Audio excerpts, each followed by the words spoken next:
Hello, everyone, and welcome to the Week in Review with preeminent Doooovid, who will be opening up the show with a Hebrew chant. Over to you, Doooovid. Hey, welcome. Thanks for having me on again. Can you hear me all right? Yep, you're coming through just fine. Okay. Yeah, I thought maybe we try to return more to consciousness and reincarnation. We talk a little, about whatever streaming that we did, but yeah, I had quite a few thoughts on consciousness, and I thought I'd open up with a nice Hebrew chant that kind of puts it back to the Hebrew version of these things, because obviously I dedicated years and years of my life to the Hebrew explanation for the origins of the soul and reincarnation, these type things. So here's a nice chant, non-political. It's Psalm 51, verse 12 and 13. Leiv Torah Boroli Elohim Ruach Nochain Chadish Bekirbi. Create in me a pure heart, God, and a clean spirit, renew inside of me. Al tashlikenu milfanecha, don't cast me away from your presence. Baruach kadjecha, and the Holy Spirit, al tikak mi many. It's a nice tune. I thought the words are kind of, just to meditate on the different aspects of the soul or consciousness. Hopefully, we'll talk about later. Leiv Torah Borei Elohim Ruach Nochain Chadish Bekirbi. Leiv Torah Borei Elohim Ruach Nochain Chadish Bekirbi. Al tashlichenu milfanechu Ruach kadjecha al tikach mimeni. Yeah, I chanted that one many times in Israel, and I think that's a European tune that goes back at least a few hundred years. And the words obviously go back to King David, 3,000 years, and the words are kind of like ambiguous regarding the topics that we discuss of consciousness and the origin of the soul. Like heart, pure, created, renewed. The spirit inside of me, the Holy Spirit, and not to take from me, not to be removed from the divine presence. So just a generic, nice chant that maybe we could move into more intricate understandings about your consciousness and the origins and aspects of the soul. Sounds great. Where would you like to start off this week? Would you like to tell us about your conversation with Charles Moskowitz? I watched that one. I thought that was really great. I love to hear debates, especially theological ones. And I don't think these subjects are very well understood by a large number of people. So did you want to maybe start there with a summary of that? I'll get the link and share it in the chat if anyone wants to check it out.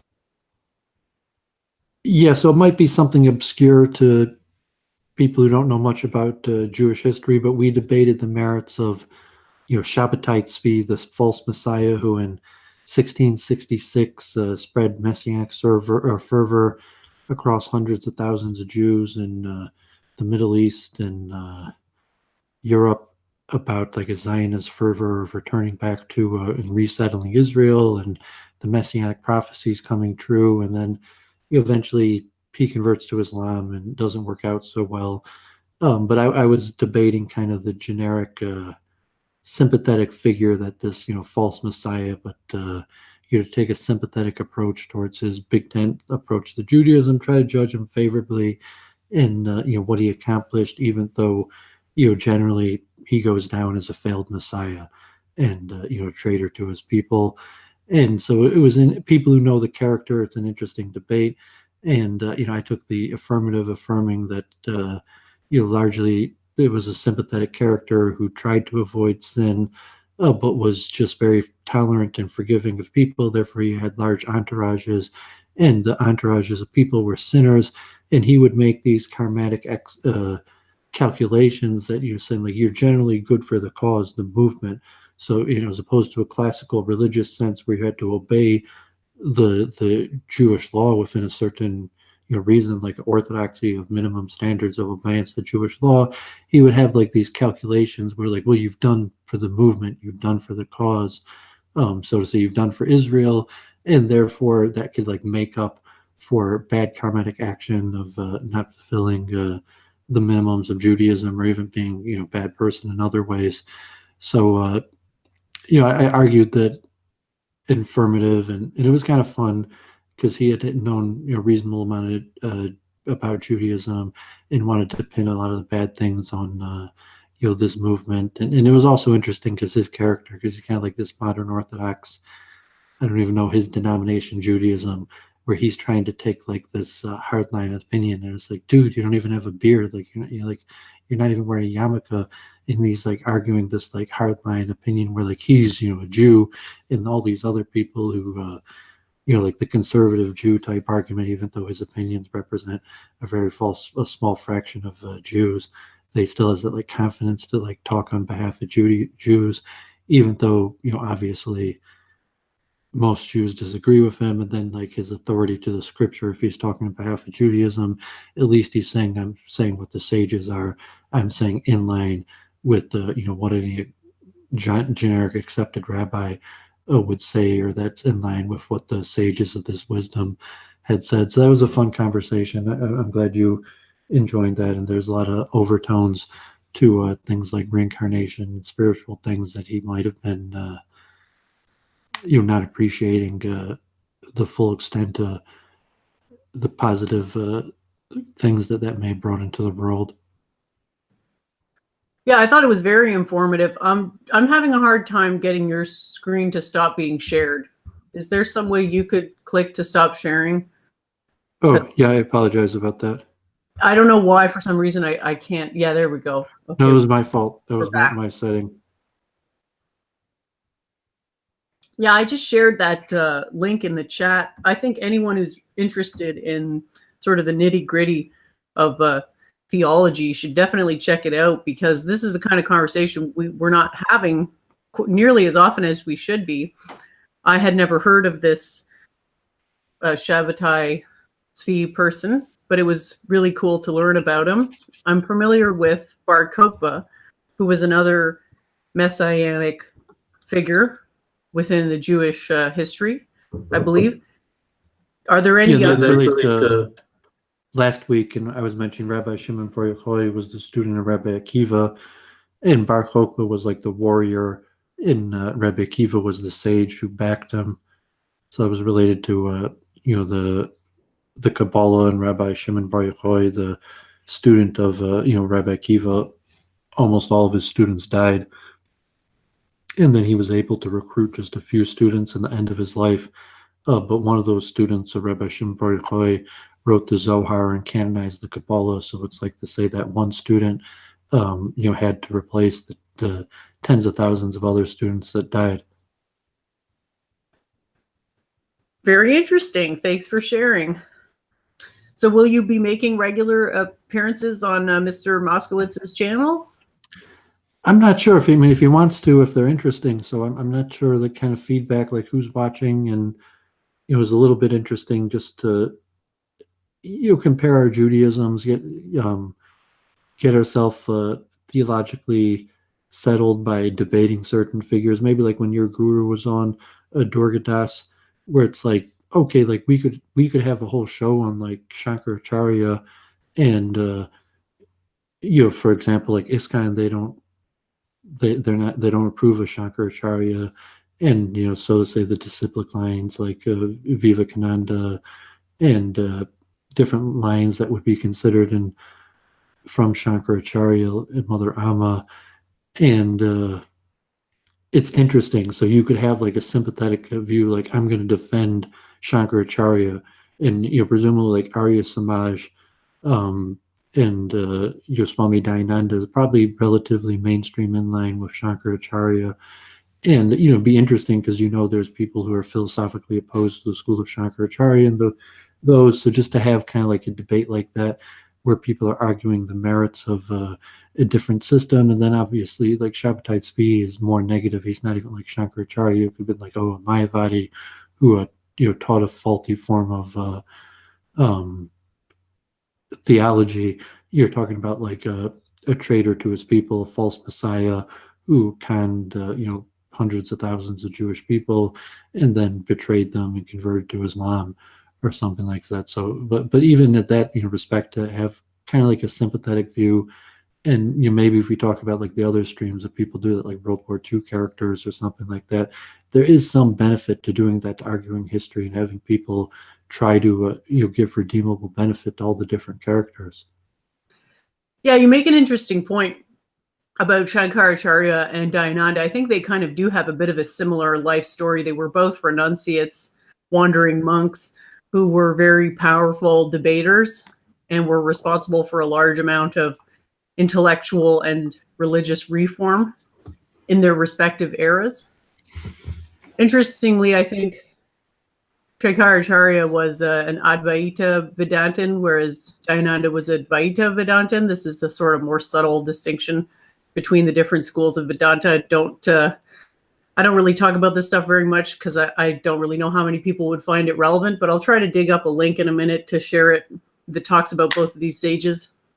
So it is interesting to see how throughout history. Yeah, I was comparing that to me and Charles Moskowitz talking about Shabbatai Tzvi and the sages, that it could be minorly interesting to anyone who's just interested in spiritual topics, but to people who know like their Jewish history, it'd be one of those like people know a lot about these characters and have a lot of opinions, and they were missionary people that traveled and spoke and influenced hundreds of thousands of people, and are even a large influence to religious fields still today. So Shankaracharya is over, I don't know, he's like 800 years ago or whenever he lived, but possibly one of the most influential people that ever lived on the Indian subcontinent, and hundreds of millions of people that follow branches of Hinduism that would be under the the rubric of Shankaracharya's theology.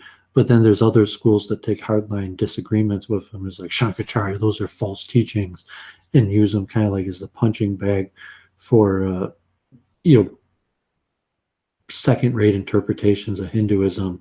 So those are always like Jewish debates. Internal Jewish blood sports could be very fun. Maybe even like you could compare that to nationalist politics or something, when you have internal strategizing where you have people who are just debating around. So those were pretty fun. I'm not sure if we're going to be able to have a continuing basis of doing that week after week, but if we do, we'll see how it goes.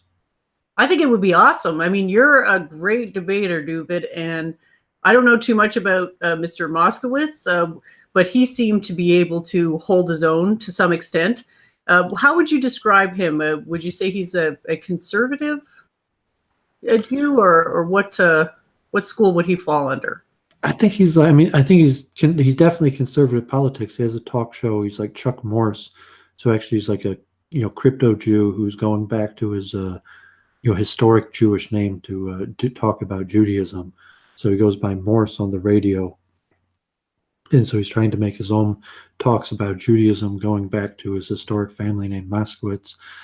And he has conservative talk show, kind of like neocon, probably.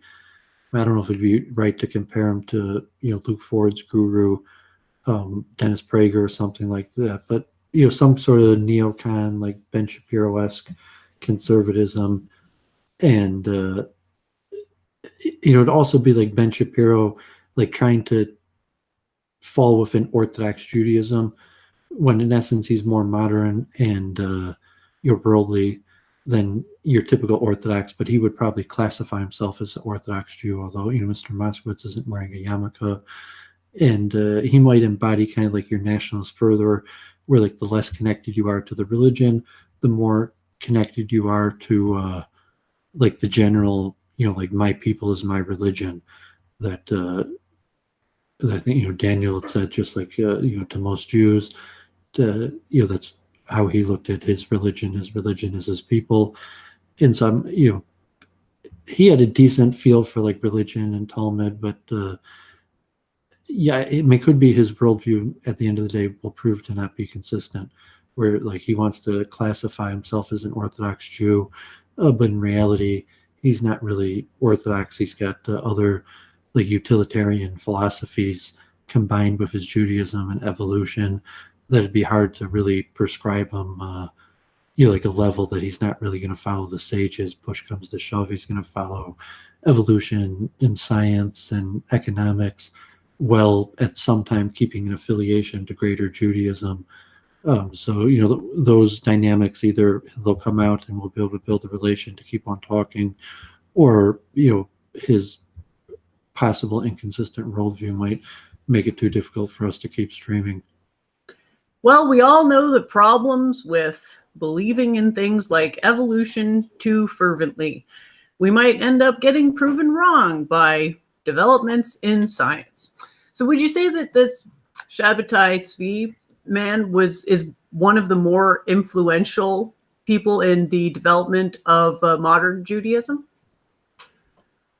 Yeah, I mean, I was saying he's probably one of the most influential in the last 1,000 years, kind of like the father of modern Zionism, although is generally brought down as a negative character because he reneges on his Judaism and converts to Islam and fails in the mission. But just like the buildup that, how it was possible that hundreds of thousands of people across Europe thought that this man was their savior and were even willing to leave everything they had in Europe to return to Israel based on his teachings, even though it didn't end up good in the end. And that also, even though, okay, he comes down as a tragic figure, but there was a lot of networking and teaching of mysticism and spreading of ideas through him. That's kind of like the vessels, like I said, okay, we met through the Babs Castle, Luke Ford overspill, so we were kind of like conceived in sin, that we came out of a bad association. How good could something that comes from a negative association evolve into? And say, okay, it's possible that just because the connection was made in some, to say, negative energy, that it can't be redeemed and turned into something positive. And that was kind of the fervor you need for nationalism, where you're not going to have people that are going to become ultra Orthodox Jews and do the rituals and completely live their lifestyle like that, but you can have people who contribute to the nationalistic cause, and then you have a charismatic, guru, theocratic figure that will somewhat make these calculations. Well, even though you're not really following the rules, you're not really being a good Jew, according to the strict sense of what the religion teaches, the do's and don'ts. We're going to give you a relatively high position within the nation because of what you've done for the people. And I think that's an inevitable topic that doesn't just apply to the Jews. It applies to, whether it's Americans or ethnic nationalists or any form of religious nationalists, where you look at the, the optics trade-offs and the people, and you're saying, does it matter? Can you make a separate calculation of all like the sins and all the good that a person's done and cancel them off and just say, okay, well, here's a bunch of good stuff, here's a bunch of bad stuff, and even that out and move on? Or do the scales not balance against each other, where there's just good deeds that accumulate and bad deeds that accumulate, and they don't cancel each other out? There has to be punishment for the bad and reward for the good. You can't come up with some way to like I'll give up on some of my reward for my good deeds in order to not have punishment for my bad deeds. And so you need a cultish group. A theocracy needs guru, a priestly class that decides these trade-off decisions, which was actually kind of like games of chess historically in the Vedas, where like the priest would sit and play chess to determine people's karma. So there's certain discretionary power. Like if you're in a government or a position of power, you might have discretion where, I did building permits, and there were a few people in the city where their signature was basically law, where you have to, get it approved and go through all the processes.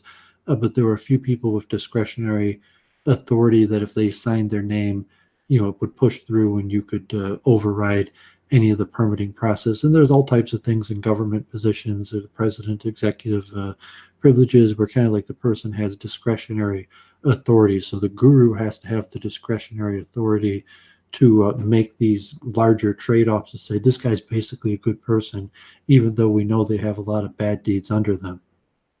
Yeah, this was actually a very crucial subject that we got to last night in the stream, which I unfortunately had to take down because it got barraged by Wignats. But yeah, we were talking about this idea that was formalized by a gentleman called Carl Schmitt, and he was talking about the authority of the sovereign. And so when exceptions need to be made in statecraft, it comes down a lot of the time to the decision of a single person. And I was trying to kind of get to the nuts and bolts of that and why it's so important in statecraft, because who is awarded this sovereign authority will ultimately dictate the overall direction that things go for society. And so what do you think it was about Shabbatai Tzvi, and excuse me if I'm not pronouncing that correctly, what was it about him that made the majority of Jews not accept him? Was it his conversion to Islam, or did that come later on?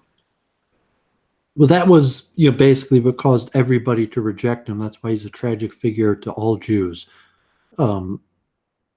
So he was largely rejected by the rabbis his whole career from the very beginning, where I think Mr. Moskowitz, he was saying things that were largely inaccurate, and he was all basing it off of like one book by some kind of second-rate rabbi. So his level of knowledge on the subject was, it was something, but it was kind of minimal. So he was mentioning because most understanding Shabbatai Tzvi was relatively righteous. He was renunciate. He had no interest in the pleasures of the world. He was known to fast. He probably got people to his side through a very nice singing voice and leading chanting. He would come into towns and lead prayers. And even though a lot of people would have heard bad things about him, he would come in and, say the prayers so nicely that would win people over to his side. So you're talking about someone, righteous enough that they were entering the houses of prayers and leading the prayers and winning people over through chanting the prayers in such a pleasant way. Wasn't, although, and even getting sinners to come to the house of worship that normally wouldn't go to a house of worship because they've turned their life largely over to sin, but because of the pleasantness of the chanting in the mystical experience, that even sinners were honed to come back. And you could put on this any sort of messianic figure, how is it possible that the Pied Piper comes and but from the very beginning, almost all the rabbis were against him and denounced him and said, no, it's just a charismatic figure. Don't think this guy's Messiah. If he's not, saying rulings in line with the mainstream rabbis, you can't have a guy coming and usurping authority from the rabbinic institutes. And, so he was basically, beloved by the masses, had a few rabbis that backed him enough that, towns across Europe, even though the majority of the rabbis in charge didn't like him, that every town he went to, there would be a few rabbis that would, take his side, allowing him to make followers all across Europe. And obviously when he went to Islam, that was all the mainstream rabbis who've been cursing him the whole time. We told you so. This guy was a fraud. And he ended up converting to Islam in the end, versus the people who were more on the bandwagon. Very few of them. Some, continue to follow him, even though he converts to Islam, and try to explain that away. But the vast majority of the Jews, once he converted to Islam, and obviously he was fearing for his life. At that time, Israel was under control of Turkey, and to be Messiah, he would have to get Turkey to give sovereignty of Jerusalem over to them, and basically put him at convert to Islam or die, and he converts to Islam. But generally that was a sign to most Jews, like, this dude's not Messiah. Like, if he was Messiah, he would have been able to have his way with the Sultan and get Jerusalem for us. He wouldn't have had to cower and convert to Islam. Isn't it interesting how these incredibly controversial figures that are often denounced by the Orthodoxy at the time, and I'm thinking of Shabbatai Tzvi, I'm thinking of Jesus Christ and Shankaracharya, Dayananda, that these people were all largely denounced by the priestly Orthodoxy at the time, yet they end up being the most influential people and the ones that history actually remembers. Isn't that an interesting, I don't know what you'd call it, a trope or a pattern? Yeah, I would use Masonry to explain it. If you took like the Scottish Rite, where you have the 32nd degree is your kind of like royal secret, where you know the power structures at B, and you could cause influence beyond the current power structures. But there's a certain science to knowing karmatically, physically, things are built up over multiple generations, possibly thousands of generations. For more, close wealth and real estate ownership, it might only be a few generations, 1, 2, 3 generations. But certain things like culture and religions are built up over many, many generations. And karmatically, if you talk about like reincarnation and the position of the souls, and kind of like the tikkun in Hebrew, the person's fixing or purpose of their life, kind of like the soul, the reason why their soul were given that specific birth, and the spiritual purpose that was meant to be accomplished from the soul, entering that particular birth, and that might have trajectories over long periods of time. And so conservatism is going to stick with however the way things are currently done. And traditions come from multiple different reasons. They could be historical reasons. Obviously, if you're a believer, you think like it's divinely inspired and God is a way of having God's hand within everything that's happening. But there might be other forces that cause religions, like, okay, Christianity, like Europe is dominated by Christianity, or within Hinduism, or different deities that dominate large amounts of people, and you could come up with multiple explanations for how that came to be or why that came to be, or if that direction is going to increase or decrease in the future. And those are extremely interesting topics, and you see certain saints, great personalities that arise that you are obviously going to have difficulties with the priestly class, because generally priestly class are going to be defending a status quo, and the new ideas are going to be pushing up against the status quo. But sometimes the new ideas could go along relatively with what the previous priestly class is pushing, so that you could get the priestly class on your side, because say what this man is pushing is largely in line with the status quo that they're preserving.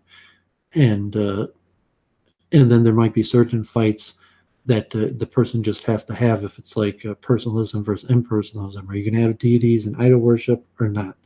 So if you go like Shankaracharya or Arya Samaj, and you're not going to put so much emphasis on the deity, you might have like the Ramanujacharya, the ISKCON schools that will tell you like you got rid of the deities are real, and you've watered down the religion and just made it a bunch of spiritual mumbo jumbo, and you need to return to the personal form of idol worship, or these eternal debates where you could make sense. Of course, there's two opposing schools that are vastly different, and you could have huge amounts of debate where people who are relatively borderline schools of Hinduism that look like they God forbid want to kill each other, they're really against each other because of personalism versus impersonalism is such a big important issue for how you structure society and worship. So too within Jewish sectarianism.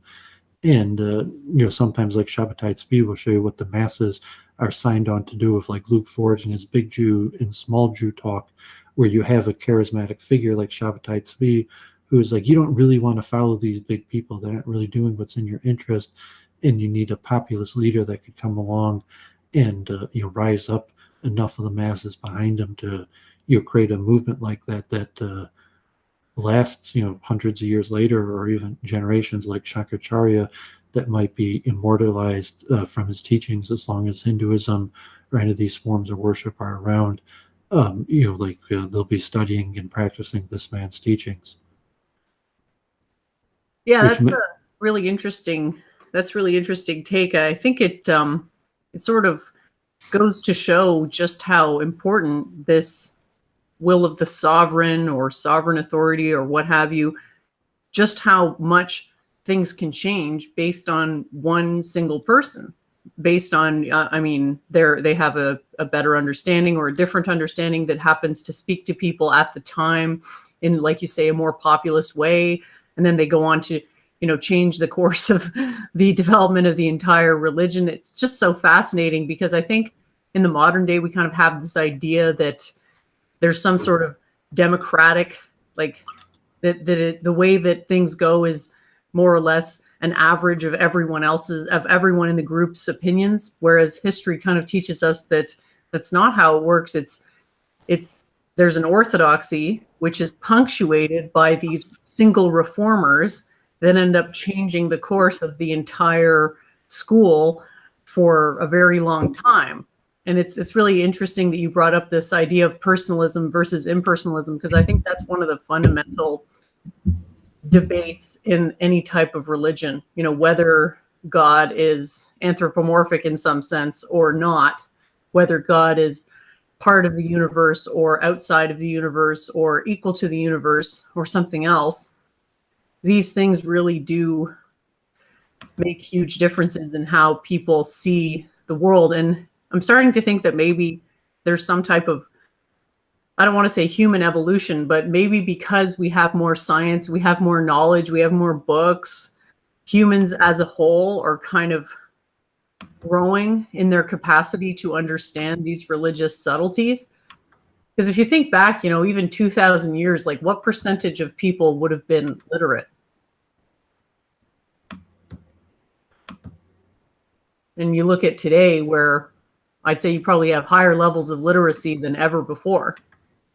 And I think it would be silly to think that that doesn't change people's mindset. Yeah, I love history. In many ways, history is the most important of all the sciences, but it's hard to call a science. And you want an accurate understanding of what happened, and you have to think about, well, what can you know? Just that, we're talking about physics and consciousness, and what can you know about the current physical world that you could study and you could use physical devices, obviously like the brain or something that you can't, people are living and they're actively using their brain to limit the power to study it, versus studying the past, where your sources and ability to get to the truth are much less. But that's where the wisdom is going to come from, is trying to build up these, like I call your current present state of karma. And to affect large amounts of change, you recognize that there's a current present state of karma that's built up mathematically, like from a purist centrist, is all of the collective karma of all karma generating entities in the universe. And let's say that's only man, or males and females, the human beings that generate karma. You would say all the collective karma of all the past lives of all humans, but in reality, all physical entities, possibly even inanimate material, emanate some form of karma reaction. So the ultimate calculation, if it's done in that way, kind of like a calculation, or if it's natural physical laws that just things automatically reduce to the lowest states, and that's why things are happening. But there is an overall karmatic calculation that's being balanced, that includes these things in their totality, like the sum total of all action reaction of human history from creation till today. This seems like a good point to segue into my article about quantum evolution. Maybe we can find some parallels in the development of different religions over time. Would you like me to pull that up? Yeah, I have it open on my laptop. I was just reading through. Okay, so the Yeah, this is a conversation that I haven't really gotten into too much. I guess I've been a little bit preoccupied with other things, and there hasn't been a whole lot of people asking me too many questions about it. And I'm kind of, my philosophy on teaching is I can put all the information out there, but okay, yeah, it's sharing now. Okay, so I can put as much information as I want to out there, but if nobody is ready to listen or capable of understanding it, it's kind of pointless. So I had a stream where Will to Power was asking me some very pointed questions about how exactly evolution works. And we went into a little bit the dichotomy between the religious approach, and which is like more of a creationist style model. So if you look at the Bible, how it says that everything was created in 7 days and things like that, but it doesn't really say how. And then on the other side, you can look at this mechanism of evolution. And I've never really been satisfied with the evolutionary model because I think it fails to make several important predictions. And one of these important predictions, and this was brought up in the chat of one of my streams, was this idea of punctuated equilibrium. Are you familiar with this, Doovid?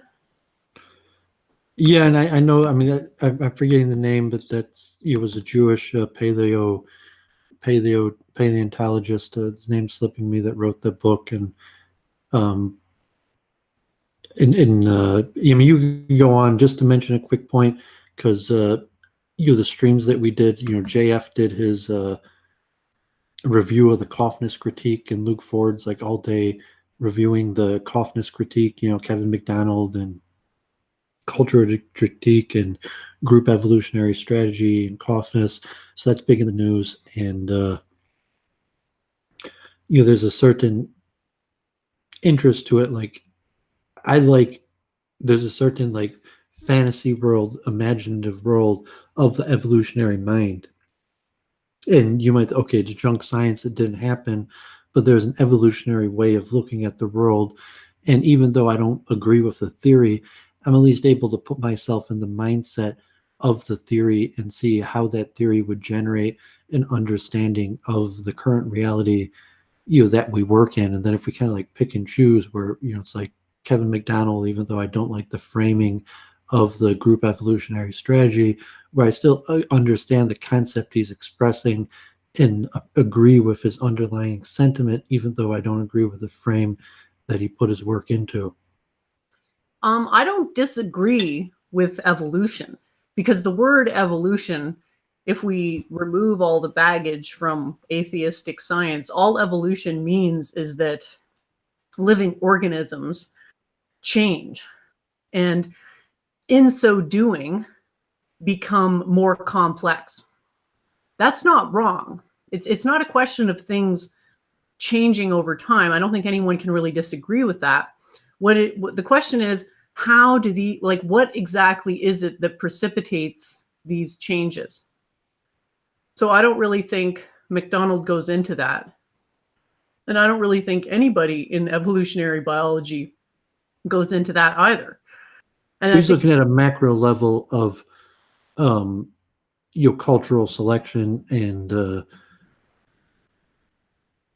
but obviously we're talking about human evolution by the process of natural selection, which is the basic general scientific theory that humans evolved from lower life forms, and it was through this process of natural selections and mutations eventually becoming beneficial and your punctuated equilibrium. Did you have the name of that scientist? I could Google it if you don't. No, I haven't found it. I just mentioned it on the blog there. So you're saying so there are certain problems with there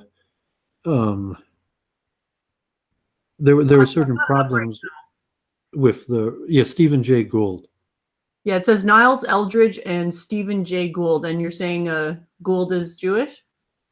Yeah, Gould is a Jew, and I'm not sure his background, if it even says on Wikipedia.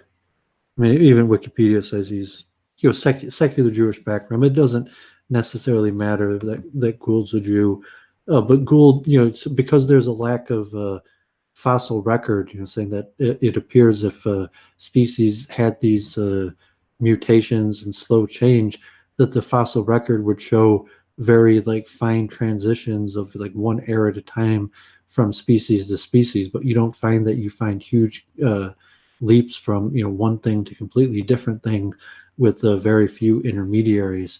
So Stephen Jay Gould come up with like this punctuated equilibrium where you have these moment of opportunity, possibly driven by catastrophic environmental events that cause a whole bunch of change to happen really, really quickly. And I think it became a pretty dominant school within evolutionary thought. There's been a little bit of a pushback to it. And even someone like, I don't think that's the origin of life. Personally, I think life descended from higher forms and didn't ascend from lower forms.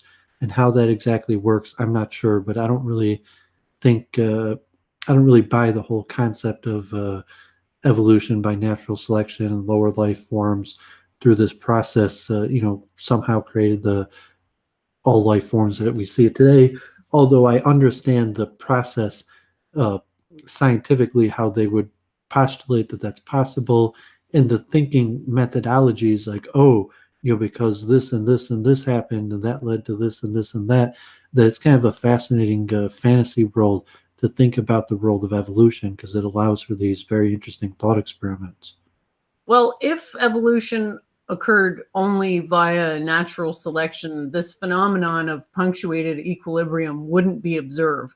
What you would see is a continuous deformation of one species changing very slowly to look like another species.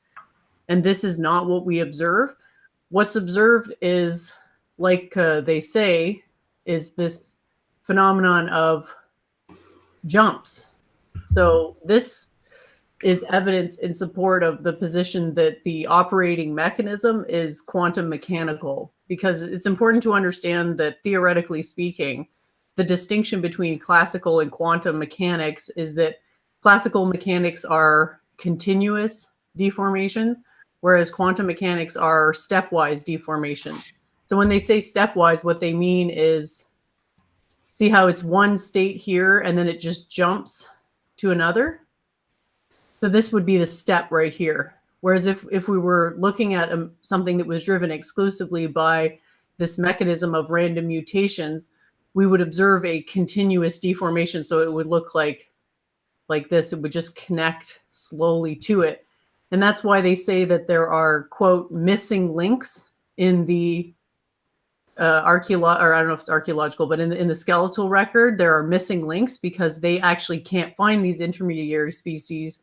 But if my model is correct, then these intermediary species don't even exist, because evolution is predominantly driven by quantum processes. So if you'd like, I can go into that a little bit in the mechanism that I've derived to explain how evolution works. Yeah, sure. Let me just frame the big picture so people understand the pure science big picture, the huge issues at hand with smaller issues, and as we zoom in and out of the larger, more universal topics to more narrow, tighter topics. Great. Yeah, so I started out the article just explaining, basically situating ourselves in the context of where the conversation is at in the modern day. And I kind of think it's at a stalemate. And you have the very religious people who favor a creation type model, and they're not necessarily scientifically literate. Some of them are, but I would say that that's a minority. Then you have the people who are atheistic scientist types who favor this evolution via natural selection, and they're kind of theologically illiterate.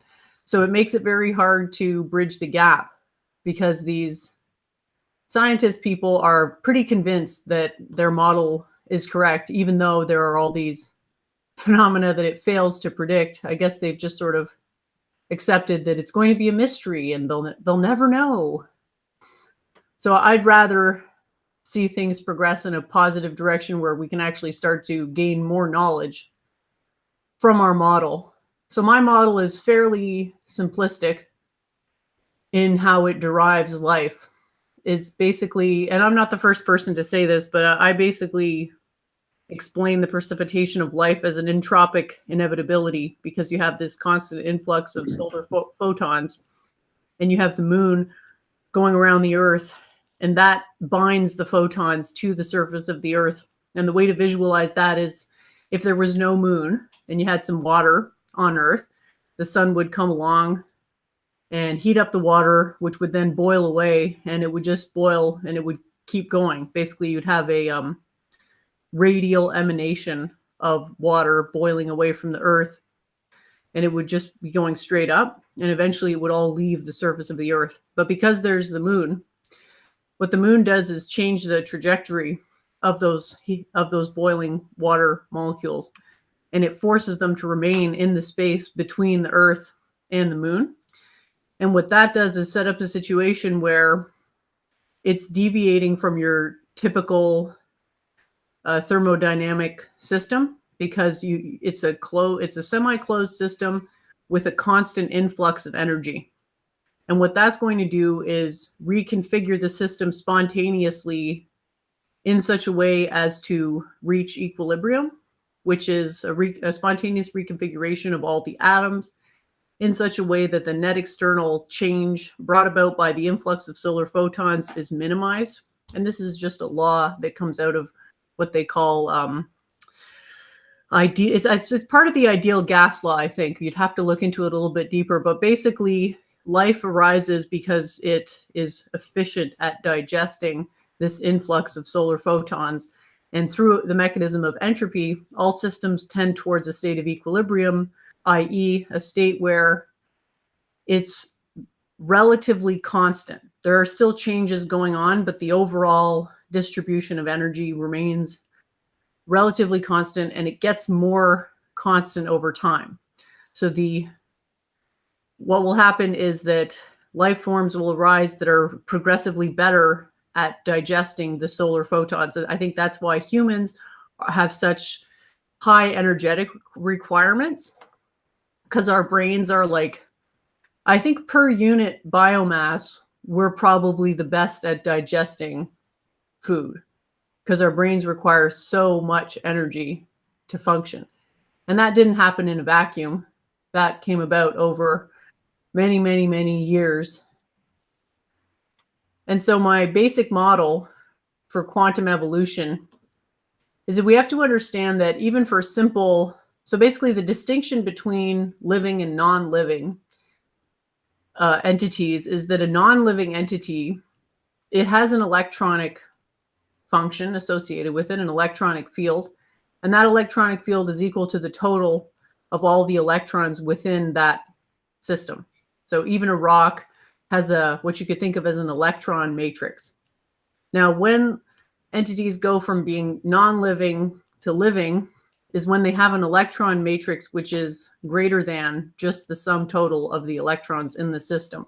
So what I've done is illustrated that with a little quantum mechanical form here. So you have this is the physical aspect, and this is the quantum mechanical aspect. So the way to distinguish life from non-life is that there will be this quantum form that, in practically speaking, the quantum form would exist around the life form, but I've put it up here just to make it simpler. So this here is required for life because it is storing information that tells the life form how to arrange its molecules. That doesn't pop out of nowhere. The information has to come from somewhere, and so we argue that it comes from a quantum form. And this is just a single cell. So this would replicate itself, would reproduce by replication. So we're probably all familiar with that, this idea of cell division. It'll divide down the middle and make two daughter cells. And throughout the process of this process, as the cell takes in more and more food energy, its quantum potential will actually get more complex. Because what the quantum potential is doing is it's storing energy. And because energy has no limit to how many, energy is photonic essentially, and therefore there's no limit to how many photons can be held within a particular quantum state, the energy will just keep saturating. So that's why I've drawn these additional little quantum potentials. And throughout the first three stages, the physical correlate of life, because life has two parts, both the quantum and a physical aspect, the physical correlate isn't changing. But then when the quantum correlate gets saturated, i.e. there's so much energy in the quantum field that the biological aspect or the physical aspect of life has to change just to accommodate all of this quantum information. And that's where you get these jumps into a new physical form. The quantum form doesn't change, but now relative to what's possible for the physical form to maintain, there's basically a lot more room. So what you've done is essentially transfer some of that complexity from the quantum field into the biological organism. And what will happen next is more quantum fields will build up in this more complex biological correlate until the next point where basically the biological correlate can't hold all the quantum information. At that point, there's going to be another jump. And that's where my formulation actually predicts this phenomenon of what they call punctuated equilibrium. Because during this phase, there's an increase in quantum information as you go from eating all this food, but there's no change in the physical disposition of the organism. And only when the quantum saturation happens do you get this jump from one species, quote unquote, to another. So yeah, that's basically the model. The model predicts the phenomenon of punctuated equilibrium, and it sort of contextualizes this idea of evolution via natural selection. This model is, I wouldn't say that it's incorrect. I would just say that it's probably incomplete and by and large doesn't actually predict most of what we observe. Because if it did, we would observe, like I say, continuous deformation from one species to another rather than these jumps. So yeah, that's what I had to say on that. If you had any comments, Doovid. Yeah, very interesting. So you're just struggling with these multiple ideas where we look in the history of the origin of the material world, the spiritual world, our soul, so on and so on, that there's going to be all these different theories, and even the evidence will point in these multiple different directions. So certain ideas, like evolution, the 6 days of creation, different cosmologies have become popular throughout the world, and even to majorities of humanity. And so might have to pay to work with multiple conflicting ideas, and even within the scientific realm of different forms of evolution, when you enter these quantum phenomenon into it and questions of consciousness, where you start asking, is consciousness something that's within the universe, and that so to say, the humans evolved to harness this innate power, or something consciousness is purely a product of the physical, and different understandings of what drives evolution. So you could be a mystic and saying that, well, evolution might be the process through how the material world is changing, but it's driven by spiritual forces. Or if you want to reduce those to more mathematics and science within predictability, and we just table our other debates like dualism versus monism, where you could have concurrent models to operate this in a dualistic understanding of the separate interacting spiritual and material realms, versus a monistic model where there is only one reality without a differentiation between material and spirit. I think there's something appealing to monism from the perspective of these of many mystical people. I've been having conversations with will to power who is really interested in driving down to the very fundamental nuts and bolts of ideological reasoning. And he's proffered a hypothesis that everything in the human experience comes about by sensations. And even our ability to reason is simply a higher mode of sensation.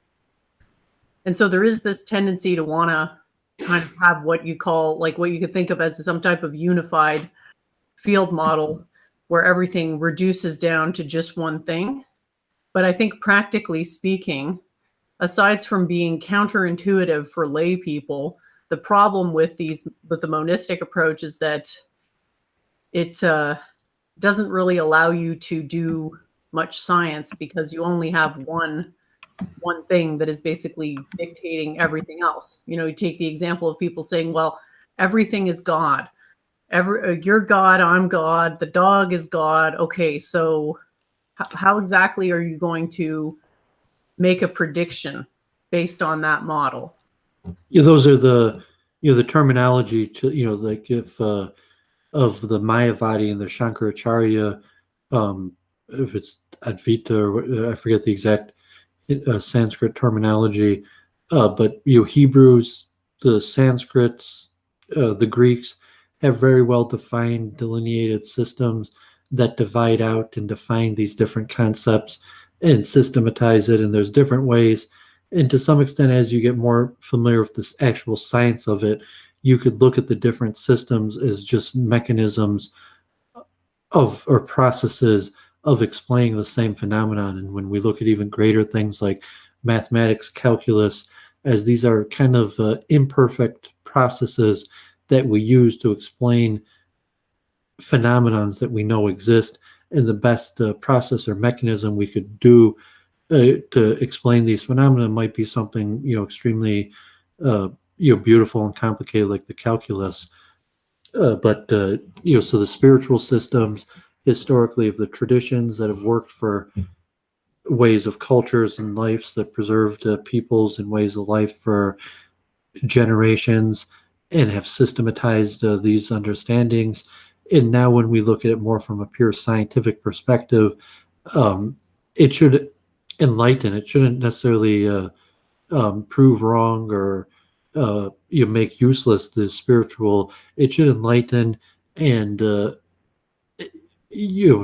show what the sages who had some sort of insight through whatever ability of meditation or divine gift or austerities or however they achieved their wisdom.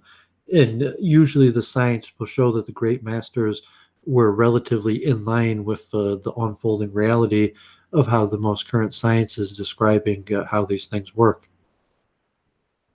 Yeah, exactly. Well, my view on this. I'm always going to side with the religious people, and I guess I see science, modern science, as kind of flawed in the sense that they want to throw the baby out with the bathwater as regards these theological interpretations. I mean, they're basically saying the sages knew nothing.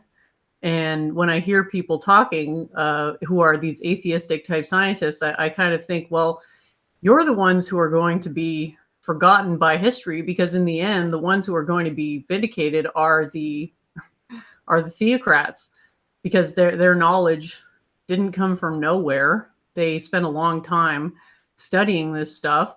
And so to just dismiss what they're saying as voodoo or, word salad, that I think is the main issue in science today. And it's the reason why people are having such a hard time with the idea that the mind is a quantum computer.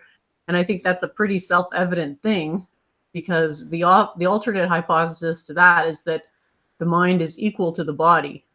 And I don't really think that that is what we experience. The way I feel is that I have a mind and it animates my body. I don't feel like my mind is the same thing as my body. It's connected to it, but it's not equal to it. And so there is a dualism there, right? There's a dualism between the mind and the body. There's a dualism between living and non-living matter that's very clear, because non-living matter behaves a certain way And living matter behaves in a completely different way, in the sense that it's able to spontaneously reproduce.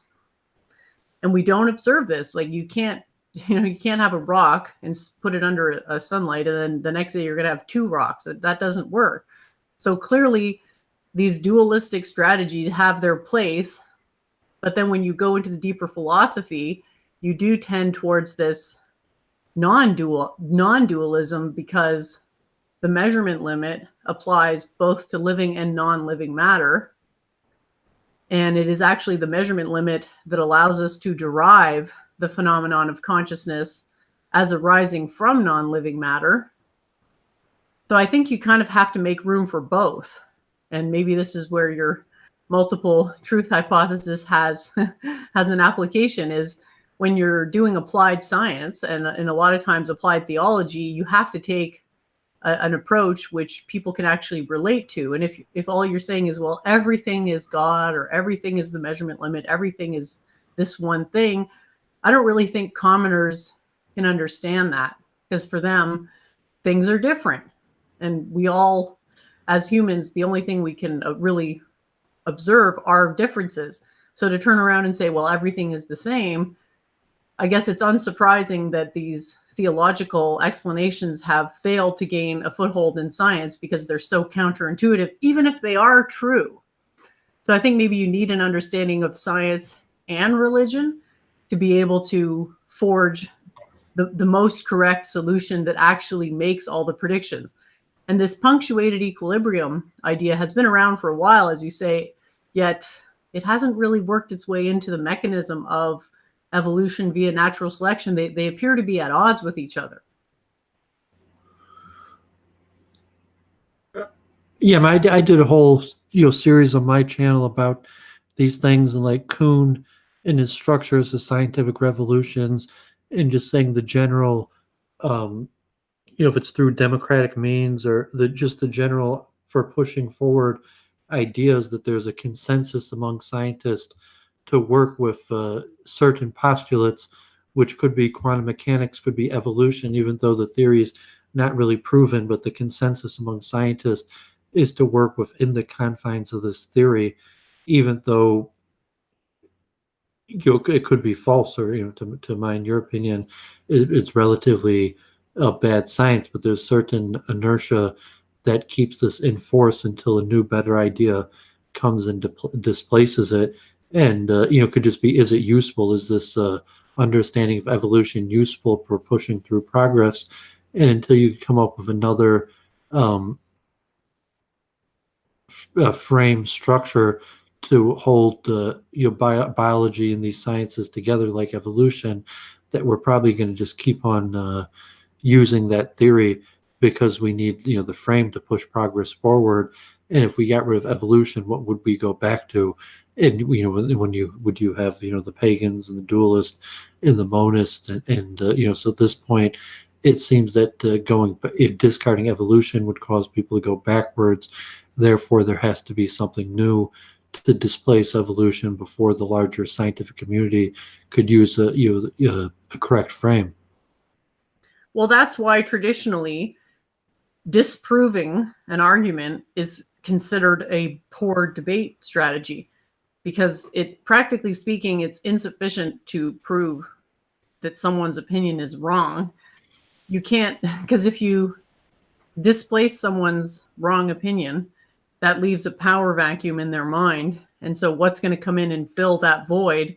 If you don't proffer an alternative explanation, you're basically you're forcing people to either, like you say, regress to a state of lower knowledge, or to double down on the theory of evolution and say, well, it may be wrong, but it's the best that we have, and we're just going to keep using it because we have nothing better. So we go back to Judaism, and so say, like, your ancestors only forsook their religion because of the hopes of atheism and the rational basis that evolution provided for atheism.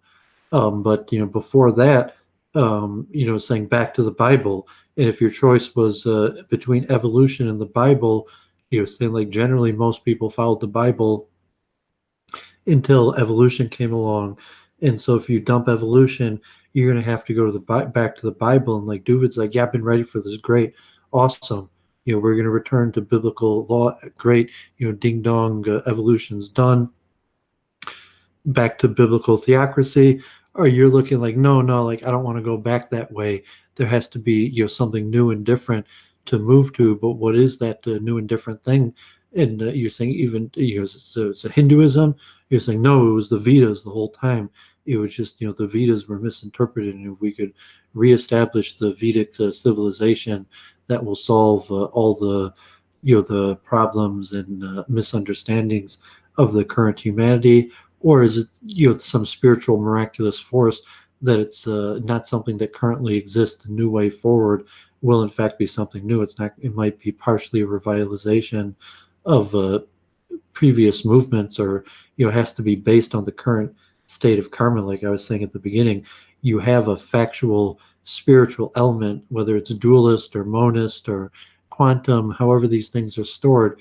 There's a factual current world state of karma, and the better your understanding of the current world state of karma, maybe you have a better feel for how the world direction is going to move, and what this new paradigm that the next generation will understand things through.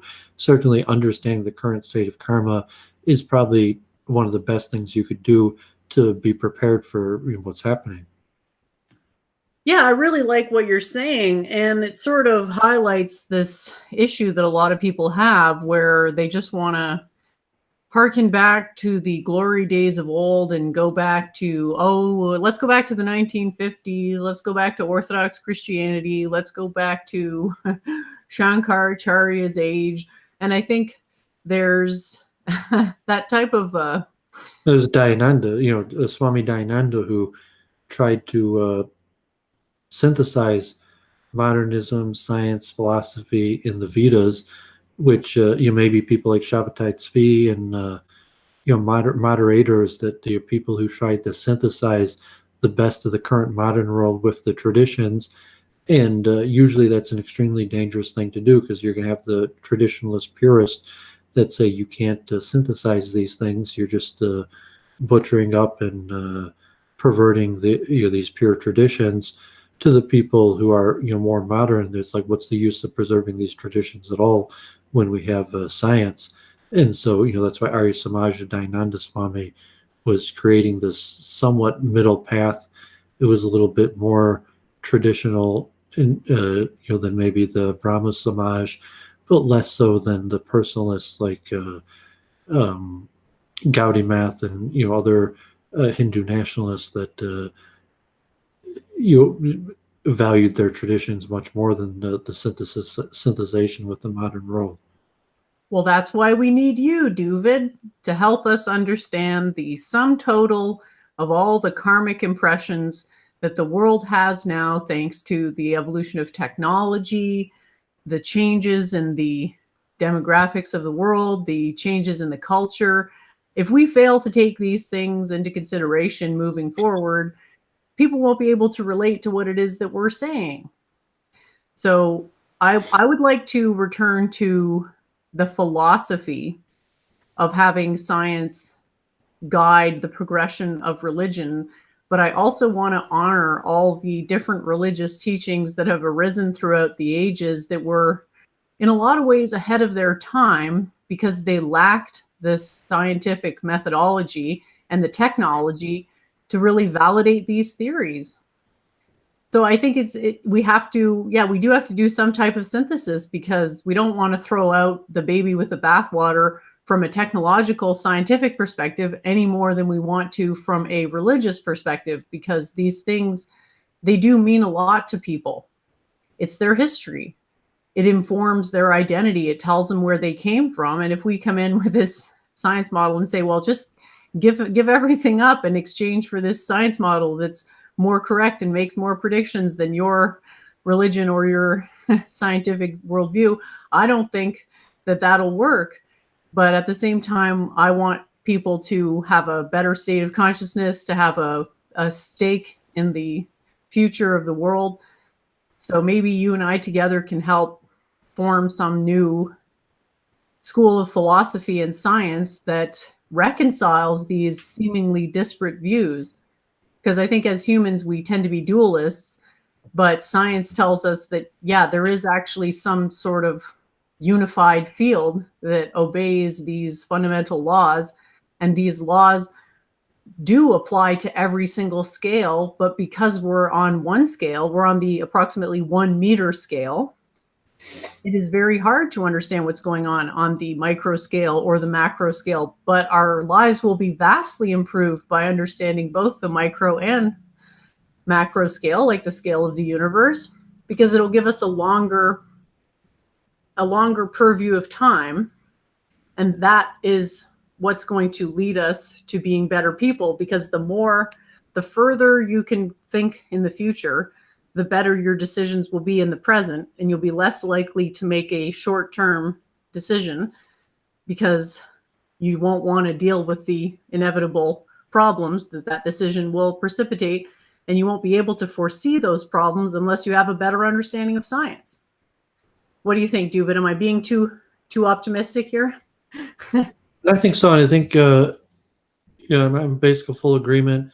And that's kind of like my multiple truth hypothesis, without having a pejorative to, people think I'm saying more than I'm saying, is that, I took a course in linguistics in my car recently, and, you have all these different languages and ways of expressing the same concept. And then there's a question, is there a base language word for something that could be expressed in completely different ways across different languages, or like Plato and the forms? And you're saying, yeah, there is some sort of generic reality to the world. However, in the material world, when we have to give an explanation, a signifier to this phenomenon that we observe, it's limiting to the phenomenon of itself. And by definition, kind of like Gödel's incompleteness theorem, it's basically just impossible. You can't accurately define these things because by definition in general, it creates a falseness. So when you start to define things, it creates this multiple truth hypothesis. So giving the parameters of the measurement, of the limitations that you're causing by measurement, that these are going to be the flaws in the system that you're creating. But the system is still useful and, so to say, true. So that you have conflicting, like Islam, Judaism, Shintoism, whatever different traditions or racial, ethnic, different species, and struggling over resources, that there's these different forces at B. And the current state of karma is the understanding of the current state of these forces. What's the origin of these forces from the creation of the material world? So postulations where you really need this multiple truth hypothesis, because you look at me and you could see clearly and saying this is what's currently operating in the world, that presumably the world operates for you and me according to the same rules. We're going with that stipulation, and so we could come to some sort of understanding about what these rules that the world operates according to, and what we can know, what we can't know, and then maybe to systematically look at the possibilities. So we don't necessarily know the answer to a lot of questions. We know that these are good questions that should be asked, and then we have certain postulations on what answers might be more likely to certain questions, and we use that framework, and hopefully more people watching will get more on board to see the big picture for why these are the single most important questions about consciousness and the origin of the soul and reincarnation, why in reality these are probably the single most important issues that we could be discussing. And added on to that, to be able to take from the macro to the micro level, so we could give pertinent examples that are fitting into people's day-to-day life and affects their day-to-day decisions, while at the same time creating a clear understanding for how to see the big picture of what's going on in this material realm, and answering the questions that generally science and secular society, like who am I, what am I here for, what happens after I die, type questions that that in university they're not going to be able to provide you any insight or answers to. Yeah, unfortunately, universities have kind of dropped the ball in terms of being on the cutting edge of scientific research.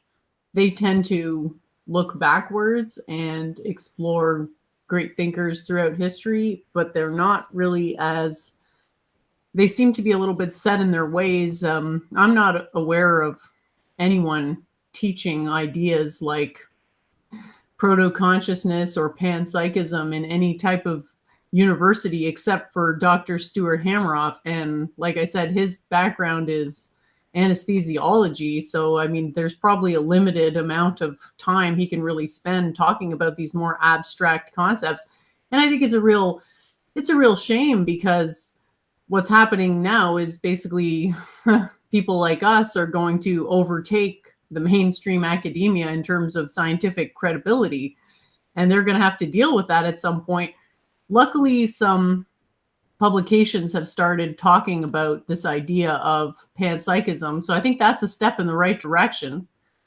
I think it's very helpful that at least some people are talking about this stuff, but when they do, they kind of lack, I think they lack a little bit the scientific understanding to really explain it properly. So they're saying, in layman's terms, the entire cosmos could be self-aware.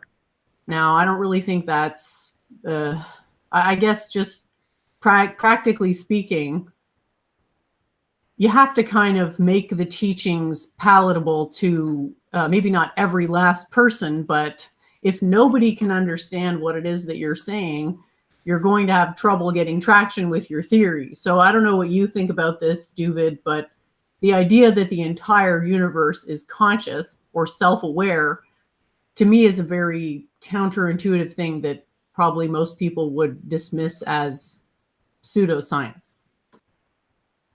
Yeah, that's why I usually, I'm willing to work with high levels of dissonance and uncertainty, because saying like we don't really have answers to these questions. There's huge amounts of uncertainty, and you really the research could go in any one of these directions, and you say it's more likely to go in one than the other. So considering the topic and the questions we're asking, I think it demands a personality type that's willing to work with huge amounts of uncertainty and huge amounts of questions that there may not be immediate answers to, or even within their lifetime answers to. And but keeping a perspective, and the better we understand this, the more we talk about it, the more we're going to be able to understand the process that it takes a person who wants to understand these issues to go through, and the type prerequisite work, and the kind of payoff and the work and the reward, reaping what people sow, that if they study or contemplate these different things, that they could expect this type of understanding. And to any person, it should be self-evident that why these issues that we're discussing are so important, and why great minds or average minds or anybody should be interested to try to forward and think about these questions. So you say, okay, a person might just be an average mind, and how much are they going to advance the answers to these questions that the greatest minds of every generation have been struggling with? But even to just make it deemed so people realize these are the important questions to be asking, and it would make it more likely that the greater minds would use more of their effort to understand that.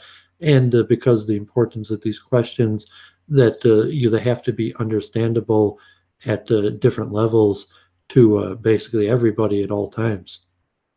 Yes, this reminds me of a quote from Aristotle. It is the mark of an educated mind to be able to entertain a thought without accepting it.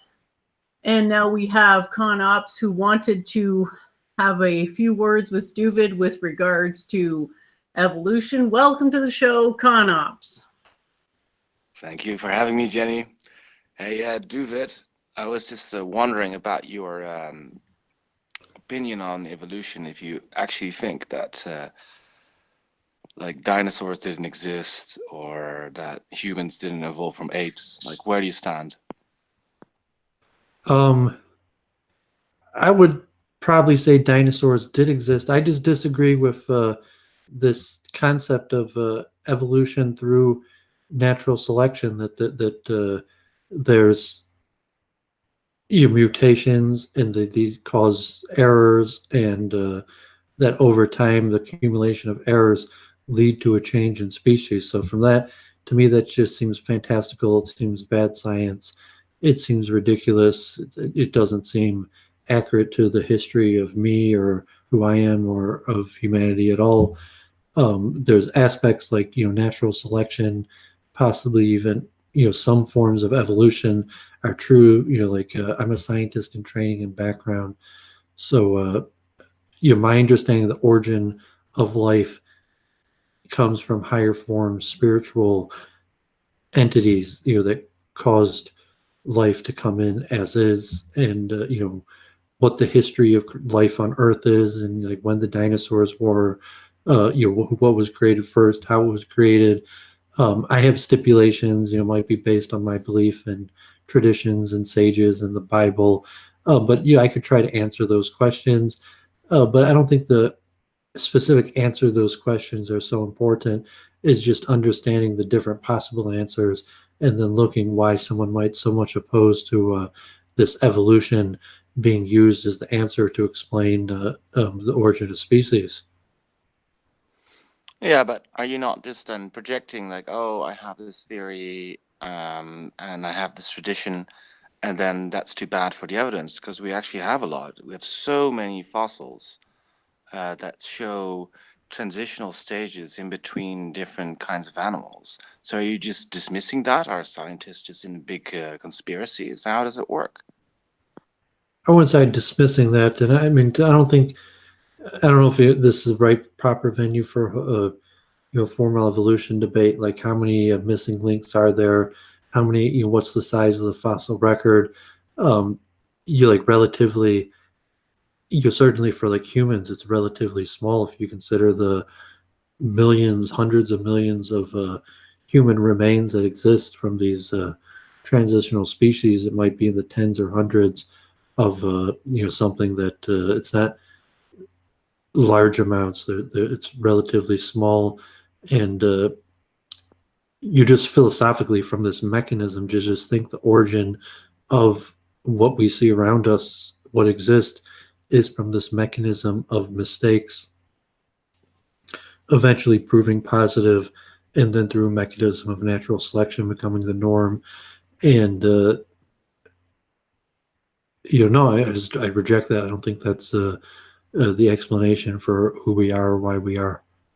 Yeah, Okay, the but direction I'm coming from, ConOps, is that I've taken courses in biology. I've looked at the model, and in my view, it's an unfalsifiable model, but it fails to make all the predictions, most notably this idea of missing links, explored largely by this theory of what they call punctuated equilibrium. So if evolution via natural selection, i.e. random mutations becoming more prolific over long periods of time, is true, the prediction that that model makes is that we should expect to see continuous deformations in the physiology of fossils, but we don't observe that. We observe some animals haven't changed in, hundreds of millions of years. yeah, but these are two different questions. Some animals don't change because there are no evolutionary pressures that make that change very advantageous.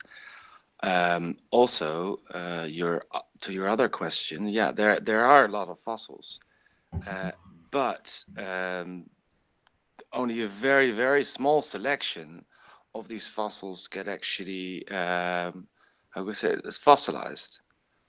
So the chance that we would find something that has like like a deformity or whatever is quite small. But we see it in real life humans to this day. So I don't get your point.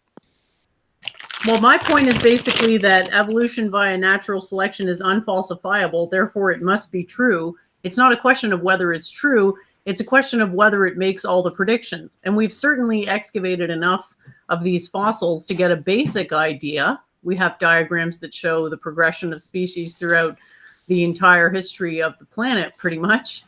But it doesn't explain why there are these leaps in complexity.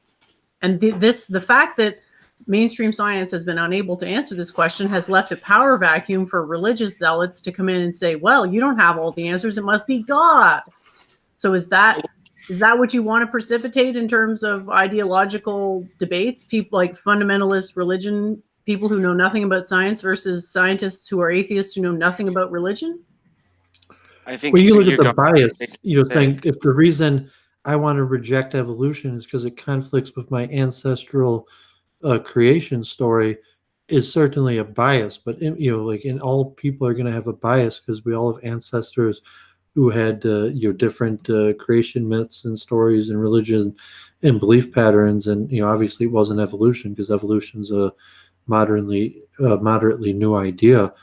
So minus that bias of just saying, taking on the merit of not rejecting evolution because it conflicts with the cosmology that I want to promote, but just in and of itself, it seems like a weak theory, and that the evidence pointing in favor of it is extremely lacking, and there's seems to be large logical flaws and gap in the whole theory in and of itself, that I've never taken it that seriously, besides the fact that I had to, because that's kind of like the official state religion.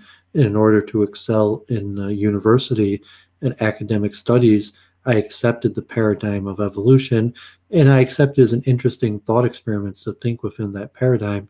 But for me, it's kind of just false. It's like multiple truth hypothesis. Could I think about things from an Islamic perspective? Yeah, I probably could. And I've read the Quran multiple times, or Hindu, or this and that. And yeah, I probably could think about it from these perspectives. And doesn't matter if like this is a false perspective. Like I can't think about it from a false perspective to to thinking maybe there is a multiple truth hypothesis where there is some truth to evolution, even though it conflicts and there's different truths to different things. Yeah, but you said church that my idea would lead to fundamentalism or something, and even if that's true, that doesn't matter. We're talking about truth and falsehood now. It doesn't matter how good this theory is for general welfare or even for your psyche. It matters if it's true or not, right? That's what we're discussing. And I think implicitly you admit your bias, that you don't care about truth, but just about the societal consequence of a certain theory. Oh, I care about truth. I care about truth more than anything else. But if truth isn't taught in a way that commoners can understand it, it's not particularly relevant. And that's why we always bounce between these fundamentalist, more non-dualist views towards the pragmatic, more dualistic views.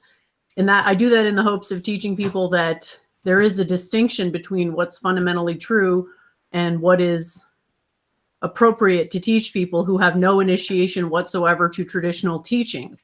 Now, those two approaches are not in conflict with each other. It's just different ways of looking at the same phenomenon. And the point that we're trying to make here with regards to evolution is that it's a failure of science because it has failed to make all the predictions, and it has not disproven the religious perspective with sufficient accuracy. And people are still holding on to these traditional religious views that are highly unscientific. And one can hardly deny the damage that does to society because it's fundamentally anti-knowledge. No, I would say that most thoughtful Christians and Jews now accept evolution as a fact. They would say it's divinely guided, but they wouldn't deny the evidence on its face. Well, just to deny all these fossils and all these transitional fossils, I think is just an absurdity. And that there are no doesn't. The point is that there are no transitional fossils. What we notice are these punctuated equilibrium states. You cannot explain that. What do you mean punctuated equilibrium states? What you, of course, you don't see the process, but you don't. For example, if you have a robber or something, and you have two pictures of him from your camera, you don't see the whole process happening, but you can reconstruct what happens, right? But you can't be sure that your reconstruction is in any way correct. And this goes back to this unwillingness.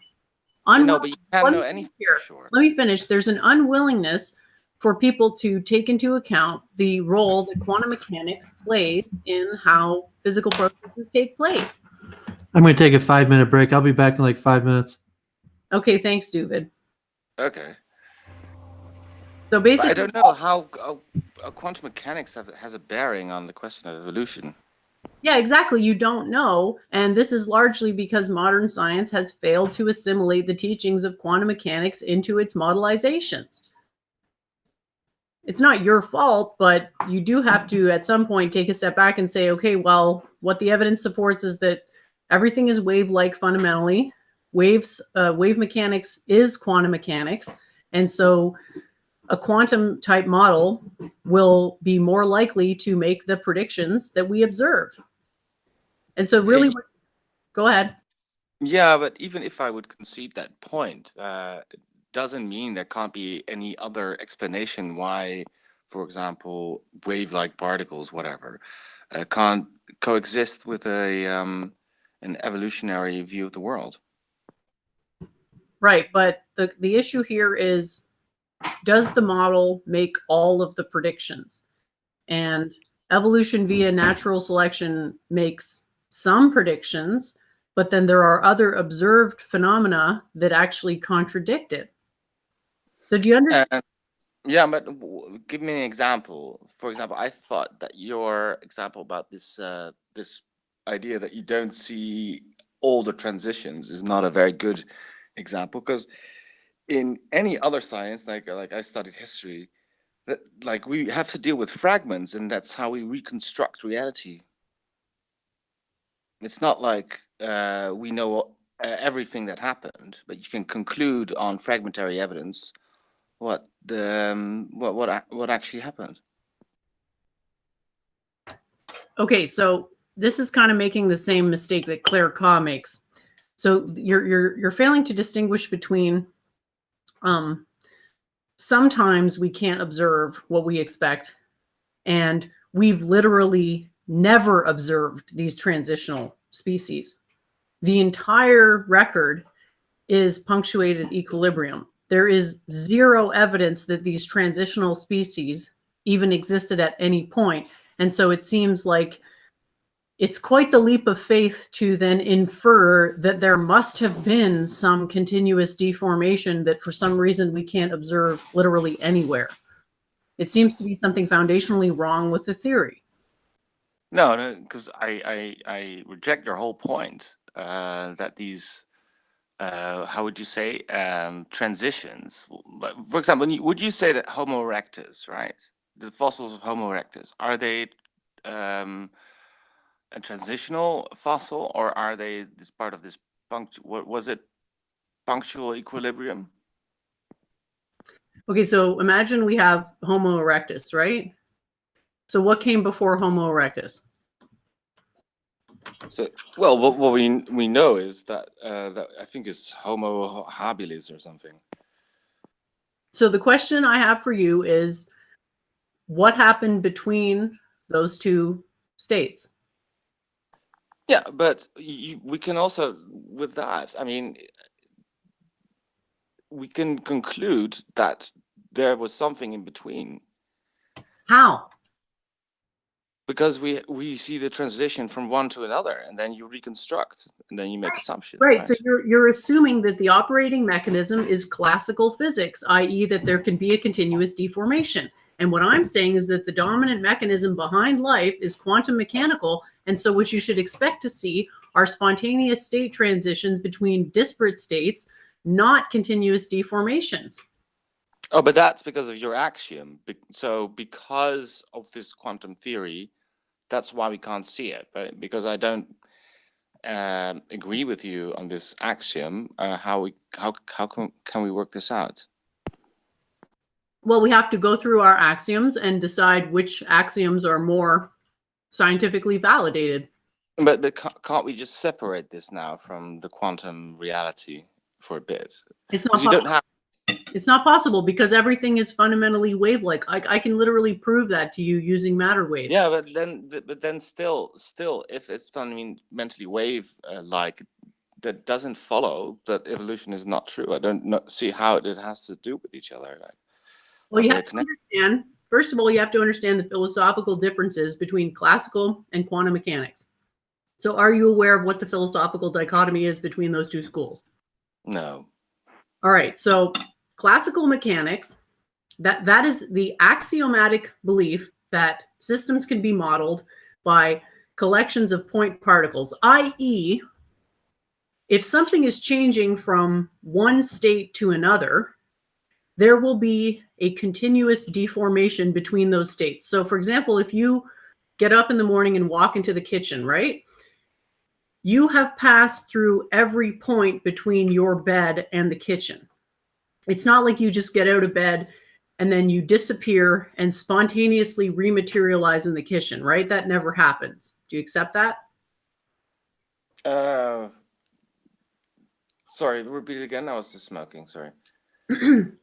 What I'm saying is that our day-to-day experience is more easily modeled in a classical sense, i.e., if two different states exist, there was a continuous deformation from one state to another. And the example that I gave was that when you get up in the morning in your bed and then you walk to the kitchen for breakfast, you didn't just disappear from your bedroom and then spontaneously materialize in the kitchen, correct? Of course. Yeah. So in other words, there's a continuous deformation between your position in your bed to your position in the kitchen. That makes sense, right? Yeah, of course. So that is the philosophical vantage of classical mechanics, i.e., when two different states exist, there is a continuous deformation between those two states. And because the level that we exist on mainly conforms to classical mechanics, this is why classical mechanics came about before quantum mechanics, because it's more relatable. But when we got into the domain of chemistry, when we got into the domain of quantum physics, we realized that this idea of a continuous deformation between states no longer was observed on the quantum scale. So quantum mechanics has a philosophical divergence from classical mechanics in the following manner.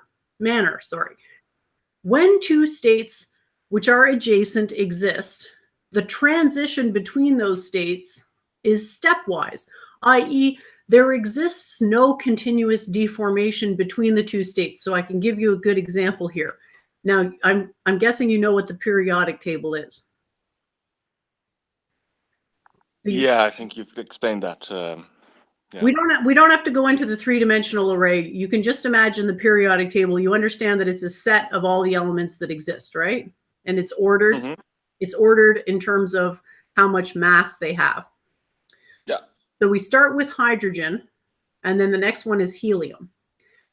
Now, the reason that this is quantum mechanical is because there are no transitional states. There is nothing between hydrogen and helium. If matter starts to exist, it's either in hydrogen state, or it's in the helium state, or it's in some other state. So sure. This is the important distinction between classical and quantum mechanics. Classical mechanics always has a continuous deformation between two states.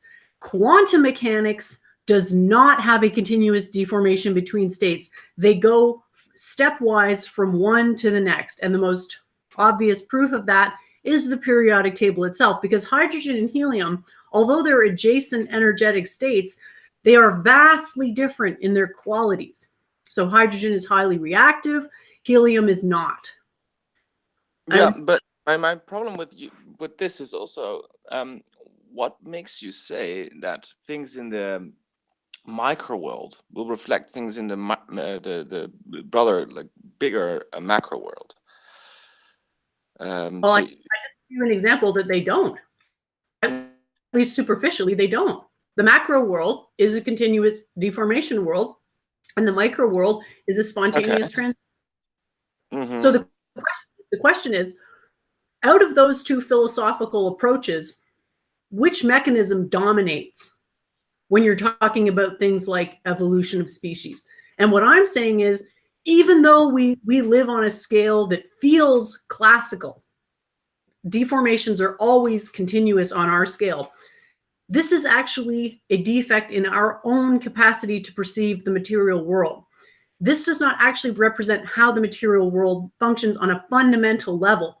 And the existence of matter waves, which is basically saying that anything, even if it's solid, has some type of wave-like representation, that is telling me that things that we observe are fundamentally dictated by quantum mechanics, because quantum mechanics is all about how waves exchange energy with each other. And therefore, we expect state transitions to be spontaneous. So think of another example here.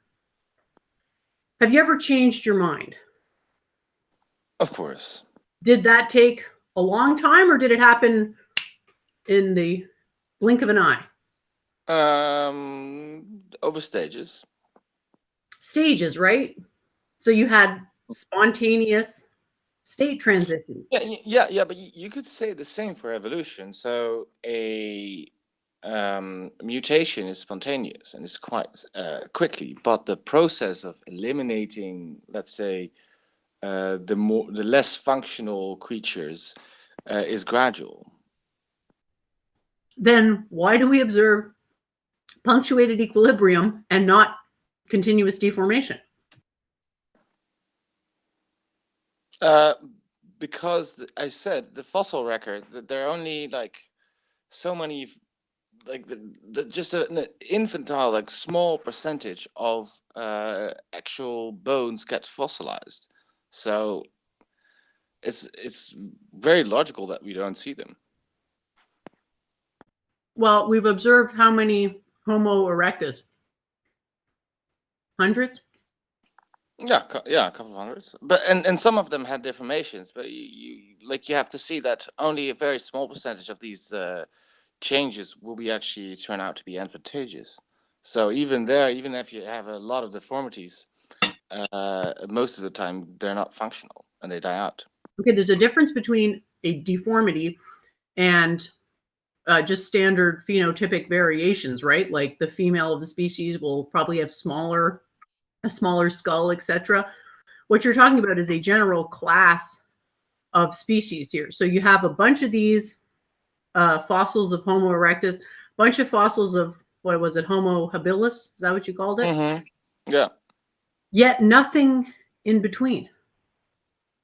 Well, no, but we find every time we find more in between.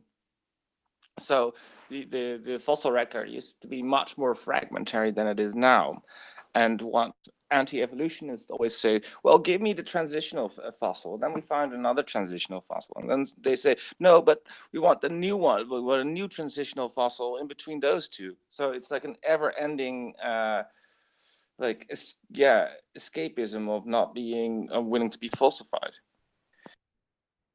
Well, at some point you have to do a meta-analysis of all that you observe, and this spontaneous state transition between vastly different phenotypes is the norm.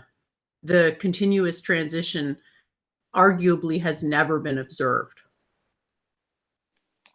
Well, but we see a lot of transitions happening with the viruses, like at this moment, and even like animals that have lived slightly somewhere else and have been changing over like a couple of 100 years. Okay. And dogs. What about dogs? Like you can breed them. You can breed them to turn into something totally different. That even the difference between a wolf and a dog, like a normal German Shepherd, is almost like smaller than the difference between a Chihuahua and a, I don't know, a German Shepherd. So I don't know how you account for like the evolution of dogs. Man helped, let's say, but you see them transitioning. Well, dogs exist in different states. And when you breed two different breeds together, you get a combination of the parental phenotype, right? That doesn't disprove my model. My model is not anti-evolution. My model is simply questioning what exactly is the mechanism of evolution. And given how commonly we encounter this phenomenon of punctuated equilibrium, how can we explain that? How can we sort of harmonize that with our understanding of physics? And what I'm saying is that a quantum mechanical explanation makes the prediction of punctuated equilibrium, whereas your evolution via natural selection of random mutations does not. Well, I mean, there are also other elements like sexual selection, for example. So it's not only how would you say it, a function of more advantageous evolutions. Sometimes species change just because of the preference of certain creatures for the other sex. Like what appears to be functional is not necessarily functional. Even that is very gradual, unless your Yeah, phenotype but manages to have sex with every single woman in the entire species, which would appear to be quite unlikely.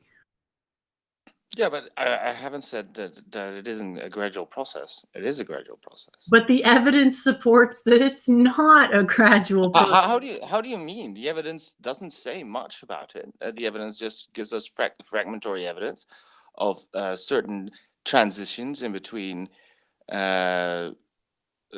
two creatures, and you can arbitrarily call that a new species or not. I mean, it's a gradual thing. I think you have a difficulty grasping this on a conceptual level. Oh, I can grasp it on a conceptual level just fine. I just don't think that the evidence supports a continuous deformation between species due to the fact that we can find a bunch of these particular types, but we have a hard time finding the transitional, quote unquote, transitional species between them. You can hardly deny that. No, because we find them every time. So what do you think? Well, when we found Neanderthaler, for example, right? Or sorry, like let's give a better example.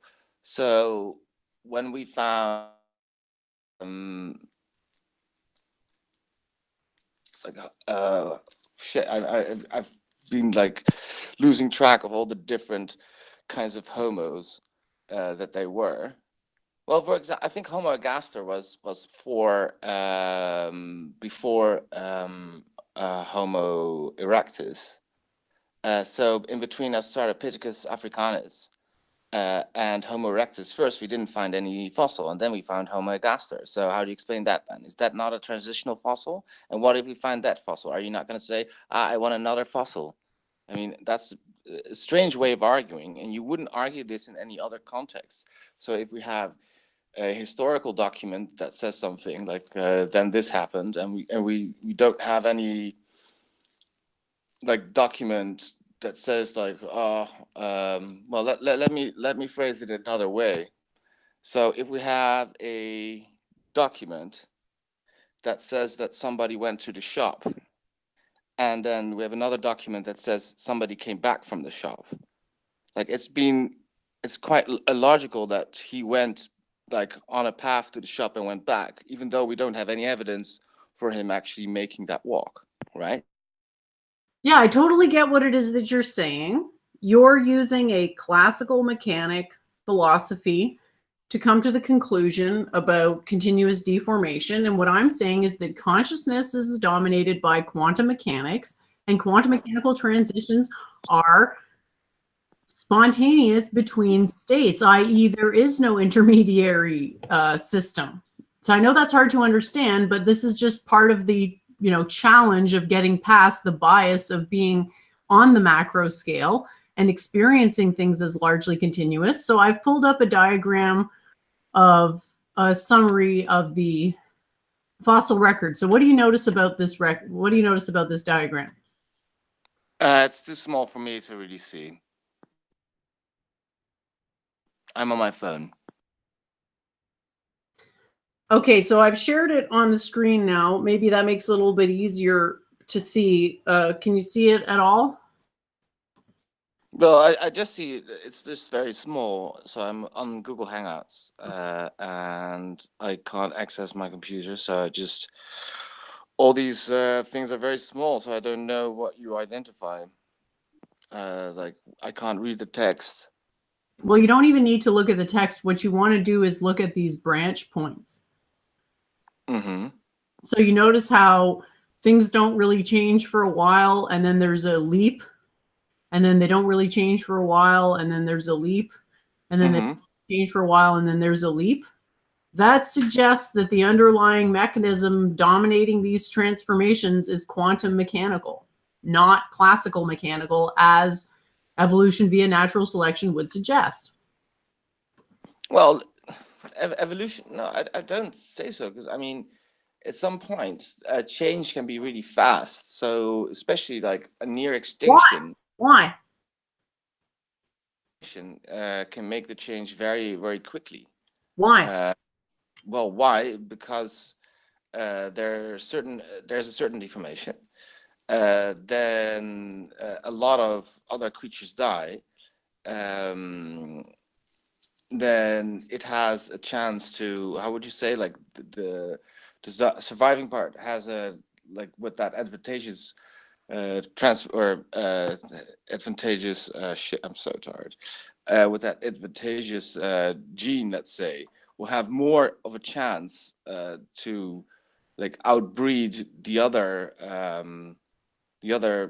like similar group, and that's why I'm not denying that the newer, more evolved species will have a competitive advantage as regards procreation. I'm not denying that. That doesn't actually contradict my theory. The question we're looking to answer here is, what is the mechanism which governs these state transitions? And what I'm trying to get across here is that these state transitions, from what we can observe, are stepwise.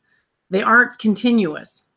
And if your model is of selection via mutations, which don't occur very often, what that model predicts is that you will have continuous deformations between species, and we simply do not observe that in the fossil record, as is made very clear by this diagram. Do you understand what I told you about the fossil and fragmentary evidence, right? I do understand that, and that doesn't contradict my theory. It just may mean that there's either a large amount of phenotypic variation within a particular species, or there's some other intermediary species that we have not yet observed. That doesn't mean that the transitions aren't stepwise. No, but I would say they're not necessarily stepwise, and also they operate on different levels. So you have the mutation level, then you have the selection pressure stage, right? So these are different mechanisms even. So you shouldn't confuse the two. Okay, well, Doooovid, did you want to jump in here with any thoughts that you have? Because I kind of feel like Conops has already decided that I'm not credible, so he's not going to accept what I'm saying, even though it's very clear to me that quantum mechanics is the dominant mechanism for everything, and it only appears that it's not because we're humans and we have a very biased perception of reality. So are you still there, Doooovid? Did you want to hop in with any thoughts that you may have? Because I feel like I can't really reconcile this difference of opinion. I think I've pretty much made my point that my theory does not disprove this idea of mutations bringing about some degree of phenotypic variation, but it's not the dominate. What the evidence supports is that the dominating mechanism does indicate stepwise transitions, which suggests a quantum origin. Yeah, these are all worthy of like long, complete discussions and full streams, possibly on the topic. Yeah, I was finding it interesting, but it was like, did I really want, the Week in Review to have like a whole debate on one of these issues? And I didn't have it in me. But there are interesting topics that are always fundamental for a larger worldview of how people look at things. And hence you got to keep on coming back to these debates and discussions again and again. And, because the paradigm of evolution, how you see things. And that's why I work with my multiple truth hypothesis, is just because I'm going to keep on pushing things forward under my paradigm, recognizing that these other paradigms still exist, and people are pushing forward ideas within these different paradigms. Okay, awesome. So we can wrap that up, and maybe ConOps later on we can have another debate, and maybe you can debate with me about evolution, or someone else who has a maybe different view from me about evolution. I've put an article on the blog explaining the mechanism for quantum evolution, so I invite you to have a look at it, because it's important. It's important to understand your opponent's worldview, even if you don't agree with it for stupid reasons. It's important to be familiar with your opponent's worldview so that you can effectively debate. So you have to realize I've heard these arguments before. I'm aware of what the arguments are. I just think that it fails to make all the predictions, and therefore is at best an incomplete model, and in fact may not actually be the dominant mechanism behind what we know as evolution in the modern day. Okay, I'll just say that all scientific theories are incomplete. The fact that we don't know everything doesn't mean we don't know something. And if you would say that we have to have like a holistic view of the world, then it becomes just so difficult to argue any singular point, because then we don't know anything. So that's my take. And with that, I'll say goodbye. Good evening, guys. Thank you for coming on, ConOps. I appreciate it.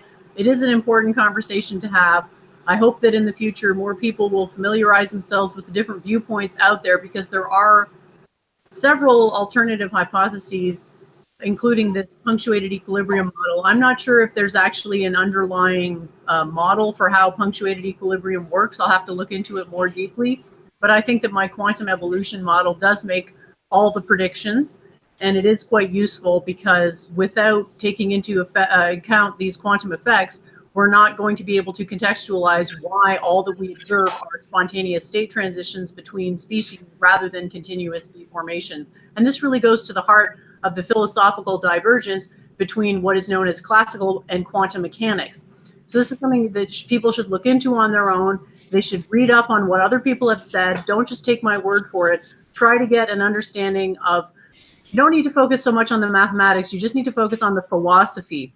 What are the axiomatic foundations of both of these schools of thought? Because they both have applications. They just might not have applications to all systems. Over to you. Yeah, and this thing, like, the most basic questions that any person at any level is going to ask, like, who am I? What am I here for? What motivates me? What's the origin of my soul? What happens to me when we die, and so on and so on. And you recognize that there's not really that great of answers throughout all of human history and the greatest minds. There's a lot of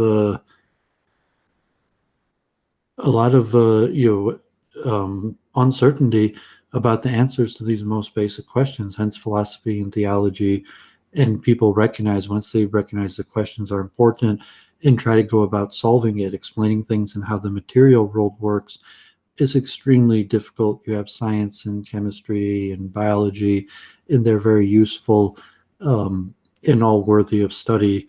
But what do they really tell us even about the material world? How much do we understand about the material world and about these important questions? You realize that the collective knowledge of all of humanity is relatively quite small.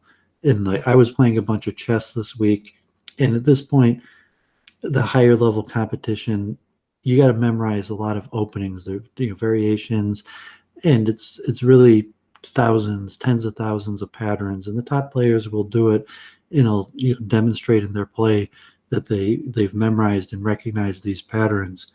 And if you really like the game of chess, you'll go through the process of learning all the different openings and basic theory that makes the great players, who maybe just have one opening that they play again and again, as opposed to understanding the game well enough to know all the major openings. And the same with philosophy, like these issues that are going to recur again and again, like evolution, the different hard problem of consciousness, all these theologies, epistemology, what is knowledge, how do we know things? we're going to be debating these issues the rest of our life. They're complicated. The answers that even the greatest minds have postulated are questionable, and they all seem to have flaws, like Gödel's incompleteness theorem, that basically it is impossible to have a unified coherent system to operate under. However, we operate anyways. So within that uncertainty and willing to embrace the dissonance, I think we could keep pushing forward. Yeah, I think you're right. We have to, at some point. I mean, I've basically disagreed with the Gödel incompleteness theorem, but I think philosophically, at some point, we have to take a step back and accept that we don't know everything. And I think someone like Conops is an example of what happens when you think you know everything and you think you can back everything up with quote unquote science, but then when someone gives you a problem like these so-called missing links, and your explanation is, oh, well, we just haven't found them yet. Yeah, but we've found tons of examples of these fossils. So why do we find so many fossils of one type? And how come we can't find any of these intermediary fossils? Oh, well, we just haven't looked hard enough. Well, have you considered maybe that they're just not there? Yeah, I think from when I was in Israel and considering adopting the Orthodox lifestyle, one of the major things that did it was shaking my confidence in evolution. That it's like, okay, like, is there a God? Doesn't matter what I do. And I largely had an atheist secular upbringing and had been taught evolution. And when people displayed holes in the theory of evolution, it made me wonder more about religion and my soul and the more important questions. But from a perspective, like, okay, of course I'm biased because I'm promoting my own cosmology that generally doesn't mesh perfectly with evolution, that I have a bias. But it doesn't mean that a rational scientific mind can't look at the theory of evolution without necessarily a bias of trying to promote a competitive understanding of creation. But just saying there's a lot of holes and problems in the theory, and I don't really want to use accept this cosmology, the theocratic dictator of evolution and atheism. I don't want those people being my theocratic dictators. The system has too many blatant flaws. And whether I stick with my ancestral tradition or religion or different ones, I don't like that theocratic dictocracy. University was full of these dictators, and it hampered and darkened my university experience. Yeah, and it's a real shame. Like it's an example of how people can become very dogmatic, even when they're using what could be arguably a very incomplete system. And I just wonder, like, where do they get the confidence? Like, how are they so sure that this theory is correct, given the fact that A, they're not really changing too many people's mind who come from a theological perspective, and B, there's all these problems, there's holes in the theory, and they haven't even attempted to bridge that gap. And I think that just comes from a categorical unwillingness for people to want to embrace quantum philosophy, because for whatever reason they think it's too hard, or they don't think. It could be like Luke Ford and the Kaufmanist critique in the alt-right circles debate this week, where it's ethos, where science is largely based upon respected personalities who we figure your average person can't understand this stuff, but certain people through like Nobel Prizes or whatever basis makes scientists deemed more credible are capable of influencing the masses in how we understand these concepts versus what is actually true. Obviously, scientific law or how the material world works is true whether man recognizes or understands the processes and mechanisms or not.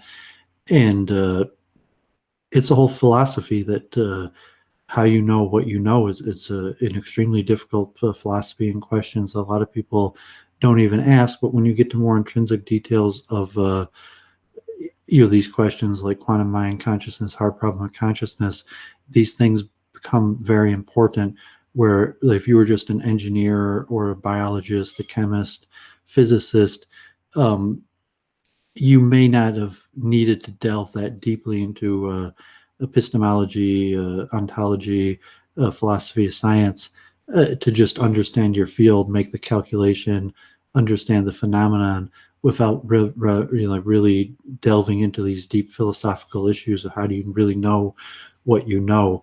But when it comes to the pinnacle of what science could explain, you have to hit back and be like, no, it wasn't a good idea to overlook these topics, and you're not going to be able to make further progress without reviewing and mastering these things. Well, that's exactly what's happened with evolution. These people have been categorically unwilling to accept a quantum field model, and it's resulted in people believing the things that Conops believes. I'm sure he just like this patchwork system of holes, explanations, like, well, if evolution is true, shouldn't there be this, this, and that? And be like, well, and so every single time it's just a new hole, and who like no patchwork of covering up lies, basically, where it's like a guard of theocratic dictators that basically force feed you a lie, and then use purity tests whether you believe in this lie or not. Well, Doovid, we've got a lot of work ahead of us. Because right now we have two camps, and neither of which is willing to budge an inch. So we have to offer them a better hypothesis that explains, it makes better predictions. And I hope that this quantum evolution model will be something that people can at least read it and try to see if they can find any flaws in it, and try to see if the axioms are maybe flawed in some way. I'm happy to go back and re-examine the axioms as well as the theory. This is how science is supposed to work. It's supposed to be a series of ongoing conversations between intellectuals, always pushing back and forth on each other's axioms. And I think philosophy really fell off the path when it stopped being scientific and started being dogmatic. I think science fell off the path when it threw the baby out with the bathwater as regards theology. So really, we all need to take a step back and realize maybe our views are incomplete. And maybe if we entertain these new thoughts without necessarily accepting them, we will actually get a better understanding both of ourselves in the current situation, because where we are now was caused by our history. Who we are is informed by history. And if we can't understand history accurately, we're going to have a hard time predicting the future and planning for the future. Welcome to the call, Mike. Did you have any thoughts? We're trying to keep it on the subject of week in review. So if you've been on any live streams, watched any live streams, an interesting thing that's come up recently was I believe JF did a stream about Luke and the culture of critique and the Kaufmanist critique. And maybe just share your thoughts of what has happened with you in the last week.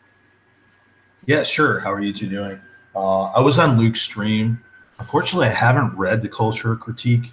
Like I want to, but it's like, I have to motivate myself to read whatever 300, 500 pages, or at least his intro, and then read Kaufmanist. So I can't really have a good opinion about it until I read it, right? I have all three of his books. I'm obviously a big reader, but the culture critique, I heard about it, I got it, I read it within a week or two of getting it, and then Kevin McDonald's work seemed so important to these alt-right circles that I bought all three of his books, and they're actually quite a bit of scholarship. Like despite a frame in a way that obviously is disagreeable in many ways, the scholarship is quite commendable. Yeah, I'd like to get around to reading it. Or people say if you read the intro, you can at least get a good gist of it, at least.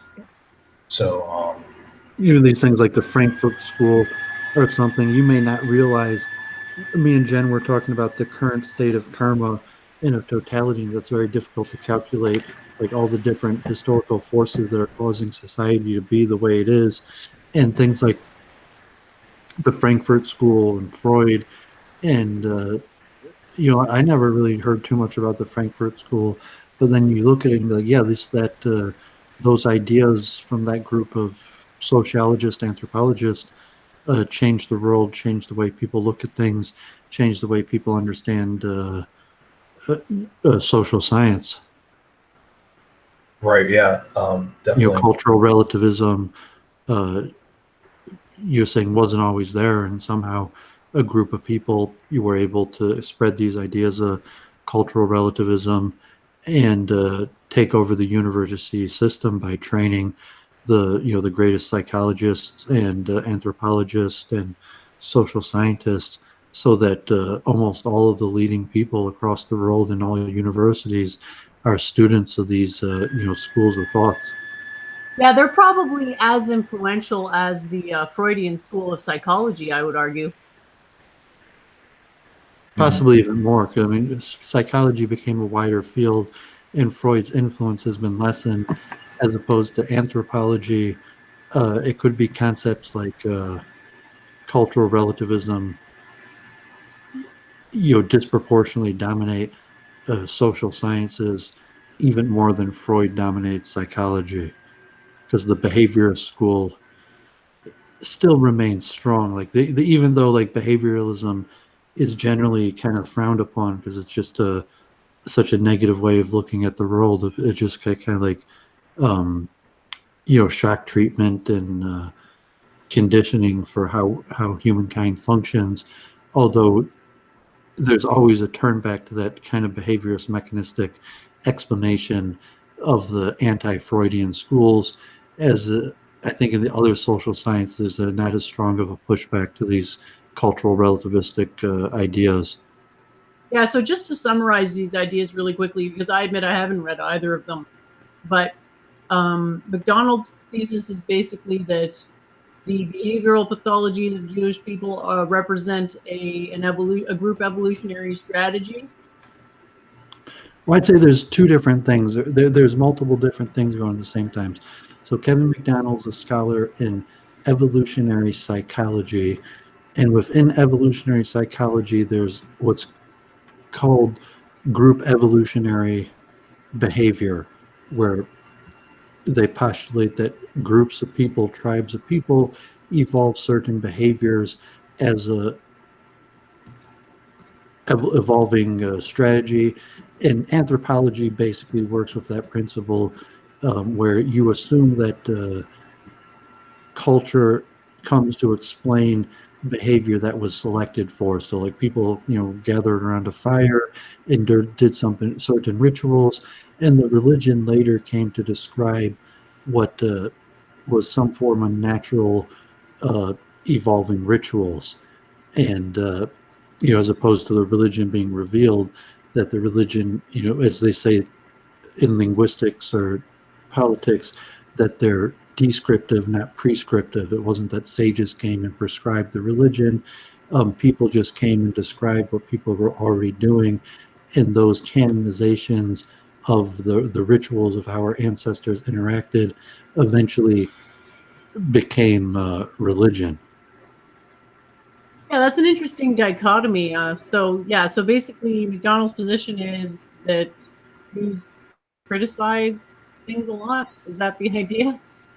Well, so he's got this whole series of kind of just looking at the Jewish group evolutionary strategy throughout history, seeing how the Jews succeeded, how the Jews have had problems, kind of like predator-prey models with other civilizations. The importance to the alt-right is the hypothesis that Jews are an opposing power to nationalism, that there's been the strategy of the Jews has conflicted with the strategies of many European host societies, leading to anti-Semitism. There's just a natural group competitive spirit that eventually causes competition, struggle for resources, and hence anti-Semitism. And so McDonald, even if you're not academic and thinking about it, it's just coming like, yeah, well, if you're against immigration, if you're trying to promote ethnic homogeny, of course the Jews are going to be your opponent. And even if you don't take the religious aspect of like the religion of the rabbis, you think there's just some group strategy that this group has evolved due to natural forces, and that's what JF was kind of saying about intentionality. It wasn't that the Jews planned to do this. This was just the strategy that they evolved that worked. Kind of saying like people do what works. That's a natural selection. That somehow this group started using this method to excel, and it worked. So natural selection chose for the strategy that worked. And so over time, groups have pretty unique strategies, and that could be seen within movements like the Frankfurt School or Freud, where they're clearly Jewish movements that have this universal certain principles that go up against concepts of nationalism or other philosophies that people are pushing. So, that perspective, McDonald is a very strong critique about the effect that Jews have in society. So if you're a Jew, you could stand up like, yes, we generally do have this influence on society, and argue that it's generally positive, or put it like, okay, so be it. We are against nationalism, and our group strategy, whether it's led by leaders or not, have this influence. Or you could kind of be like, well, I agree that a lot of Jews act like this, but I don't, and I'm telling my fellow Jews that they shouldn't act like that. Or you could just reject that there's such a thing at all as a group evolutionary strategy, and just like people are individuals, and you can't believe that there's these genetic or biological forces that force people to act in a way on a larger picture that benefits their group, whether they subconsciously intend that or not. It's just in the genes that people naturally are going to try to benefit their group, and are going to have different ways and methods about going about that.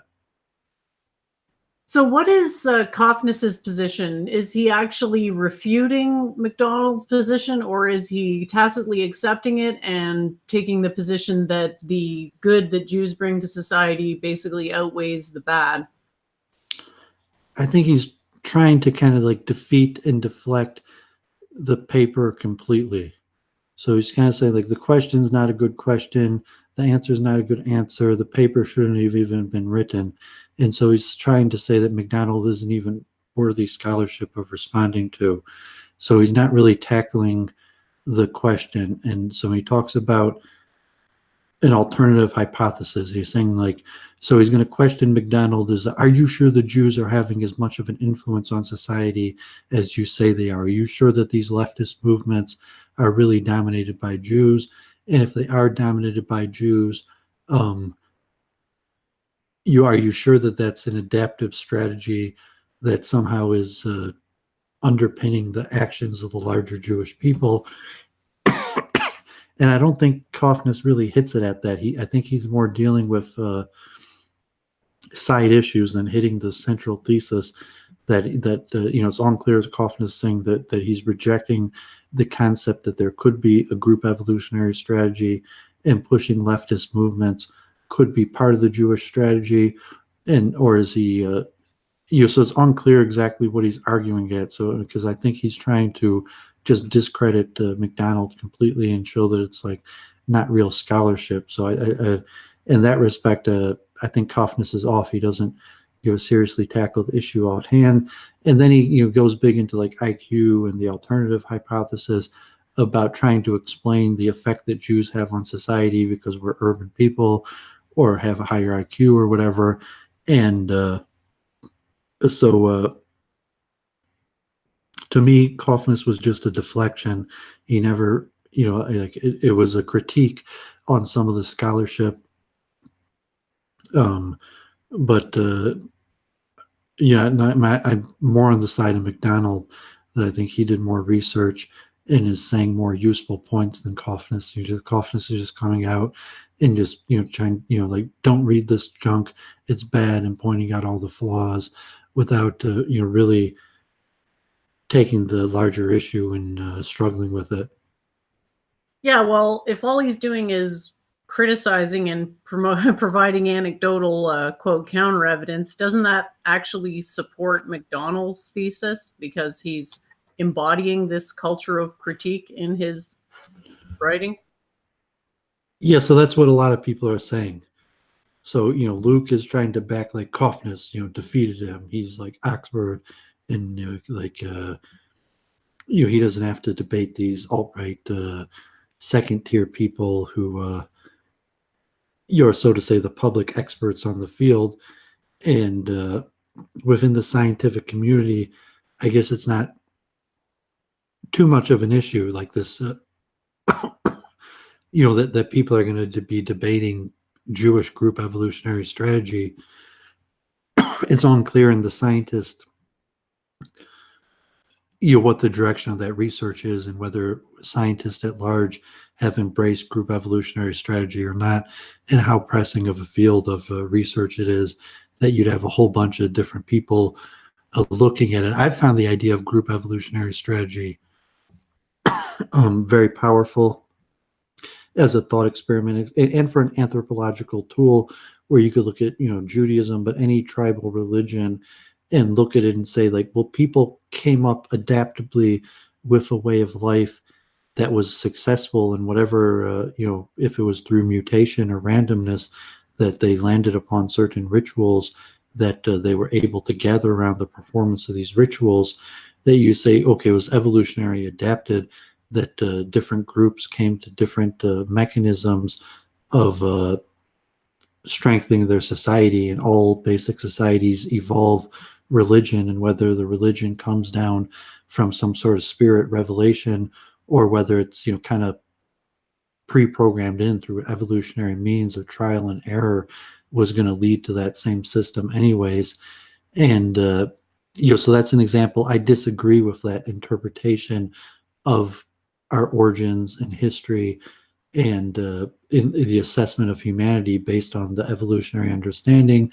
But I've trained myself to think within the confines of that paradigm. Oh, thanks very much for sharing. Mike, did you have any opinions now that we've gone into these different philosophical, theoretical vantage points a little bit? You have to unmute. Yeah, thanks. Yeah, he laid it out pretty well. Like I said, I got to put some time and go read those because that's kind of the most read book and response on the alt-right. It's made a couple people go crazy, so hopefully it doesn't happen to me. Like Pat Little and Paul Nealon, amongst others, I guess. But I came across this interesting video on topic on YouTube lately. You might be familiar with what's his name, Mosley, the fascist leader back in the 30s, 40s, and he was trying to march through East London through like a Jewish neighborhood, Irish neighborhood, and he was like very anti-Jewish, anti-immigrant. Wait, Enoch Powell? Not Enoch Powell. Mosley. What's his first name? Or what the hell was his name? Oswald Mosley, right? Sounds familiar, but it's not ringing a bell. Yeah, he was. Like every country had its fascist movement or fascist leader, or wannabe fascist leader, or whatever. So it was just an interesting topic because one, if you go and watch the video, this was so violent. The police tried to clear a path, and they were like hitting people and on horseback, and the people were so determined not to let this march through that they just took a beating and actually beat up the police and stuff. And even some of the rabbis said, like, look, I know this is really disturbing, this is offensive, but don't fight back. We don't want to be seen as violent Jews. And I just thought it was an interesting debate, not just like in the Jewish community, but like what's the right strategy in these situations? Whether it's, let's say you're opposed, like in Charlottesville, is it smarter to fight back physically like Antifa and all the people did? Or is it better just to not give those people attention and, kind of ignore them? It's just kind of like interesting group politics, group strategy. So I don't know if you had any thoughts on that, but I came across that this week and I was just kind of thinking about it as it relates to groups and their strategy and what's smart and what isn't. I would imagine, Doovid, you would, I don't know you, but I'm guessing you would advocate just let them march and don't fight back physically. Well, I'm usually libertarian in prognosis of things like this, but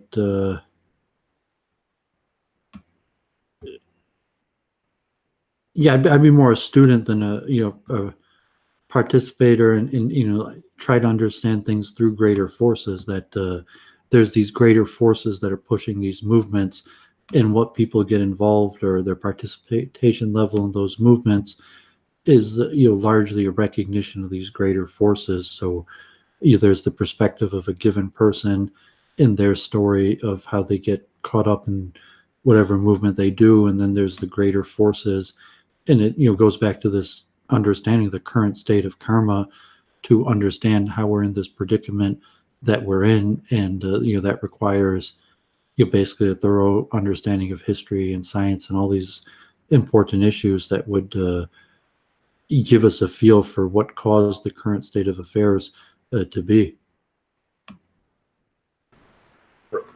Yeah, it's interesting.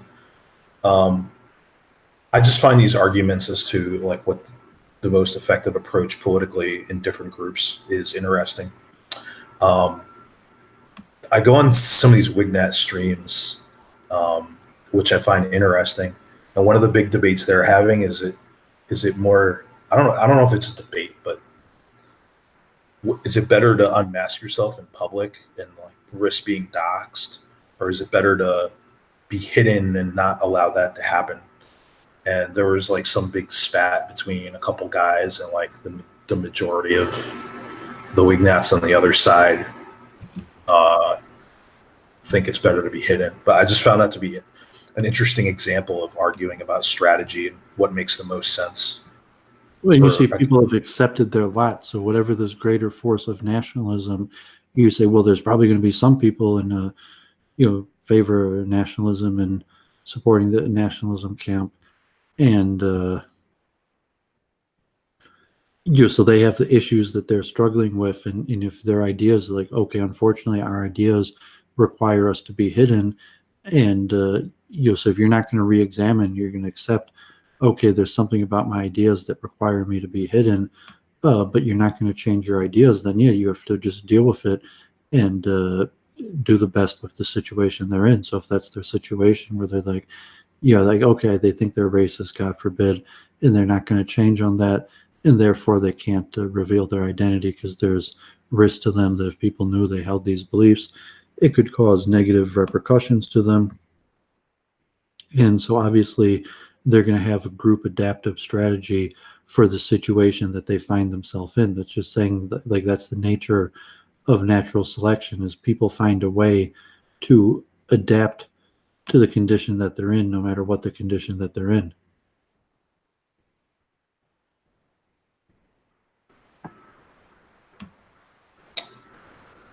Yeah, and I think it just relates to, groups have these arguments as to what the best approach is.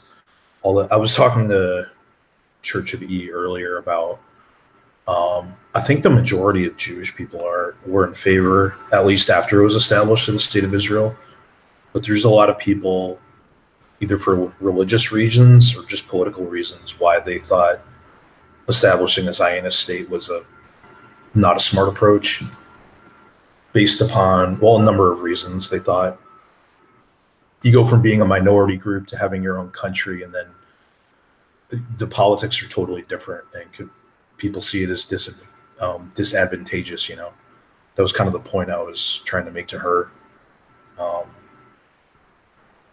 There's like no Jewish communities in the Middle East now.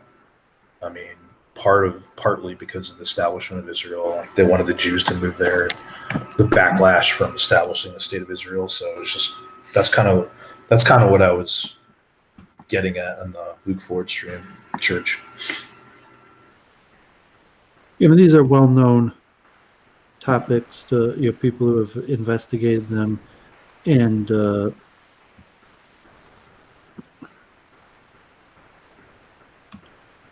some of it's relatively just intuitive to from the if you're going with the group evolutionary strategy, that like, yeah, there's going to be groups and they're going to apply certain strategies to their own self well-being, and there's patterns basically that people fall into for what's the most adaptive best way to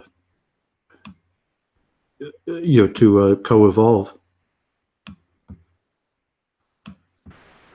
Right. Yeah, definitely. And if you don't like that frame for how how you see the world, in then we have to debate about these frames and talking about like group evolutionary strategy or whatever. If it's like that's not how I understand how humanity works, and then can we come up with some sort of common common understanding of how the world operates to be able to communicate our ideas about these things. Mm-hmm. Yeah, I'm just. We've reached a point where there's been so much. Basically, people have they're in like echo chambers, and they don't even realize that they're in an echo chamber because the mainstream dogma reflects their worldview. And you can see that with somebody like Conops, who's just categorically unwilling to accept any type of alternative hypothesis, no matter how scientific it actually is. And so it's unsurprising that these phenomena arise of people who are basically, like you call them, wignats, and they have their views. They're unwilling to change them. They're very dogmatic, and they see anybody who doesn't get on board 100% with their views as a hostile enemy. And that doesn't really lend itself to a very good conversation or debate, because no one is willing to change their minds, no matter how much evidence is presented to them. And so it's a bit frustrating for me, because I'm trying to move the conversation forward in a way that's scientific and non-emotional. And I'm getting all this pushback from these people who are anonymous, who have no respect for me, and they just want to dismiss what I'm saying. They constantly lie about me, and they came onto my last stream that I did and started calling for violence and using ethnic slurs that led me to have to delete what I thought was a pretty good stream. It was a very informative stream. We got to some really good points about theocracy and government in general. And now that's all gone because there's these swear words on the stream that I don't want to run the risk of getting the channel deleted, and I don't want that type of behavior associated with me. So I don't. Yeah, was that? Go ahead. Violence against you or violence against Jews? Well, I don't want to repeat what they said, but I believe they used the N-word, and they also advocated for violence against mamzers. So, and they were also making a lot of allegations in the chat. Like I just, at this point, I just kind of ignore them when they're calling me a yenta and asking me if I'm a mamzer or a yenta. It's like, I've been over this so many times that that's not going to, even, let's just say even if I was Jewish, okay? Does that make my argument wrong? Well, it shouldn't, but according to them, that's very important to them. But that's implying that no Jew has ever told the truth for all of history. Well, it implies that you have, like Kevin McDonald says, an evolutionary agenda, so you shouldn't be listened to, or something like that. Well, right. I mean, you could unwrap the analysis of the greater logic to how people think. You're saying I'm trying to forward ideas and understand the ideas, and I don't really, care too much about the people. Background or intention of who I find that wants to forward the same ideas. But if you look at it and say, like, well, if forwarding these ideas benefits you, you're going to use that to benefit your group, and our groups are intrinsically at odds with each other. So benefiting you benefits your groups, benefits the people that are competing with me over the same resources. So there is some logic to that mindset. I mean, at least you understand that some people are going to operate according to that logic. Yeah, I guess they don't like the fact that I say the truth instead of playing along with their idiotic theories about Aryanism. I think that's really what it boils down to. And it's so immature from a philosophical perspective, because I just don't think that this, well, I know that this Aryan invasion theory is false, and I don't really think that even if it was believable, which it isn't, that it would work on the majority of Europeans. I don't think that this is something that's in their evolutionary psychology. This idea didn't originate from Europeans, this Aryan invasion thing. This is something that came along much later that was arguably a subversive dogma. Yeah, I think you want to find people who are legitimately interested in ideas, and you could come up with friendship and say, okay, like I've found out a lot of things about these people and the quirks of their personality and personal details that you could develop, what you call a friendship over. But the impetus to this was trying to forward the same ideas, and if it was in Luke Ford, Kevin McDonald, and group evolutionary strategy and Jewish adaptation, and analyzing our influence on the West, which to me is extremely interesting, and you could do night after night, or quantum consciousness. But when people, you could feel when you're gaining and the ideas are being pushed forward, and basically everyone involved is benefiting from these ideas being pushed forward to where you hit the standstill and it becomes kind of just like a den of scorners and negative energy.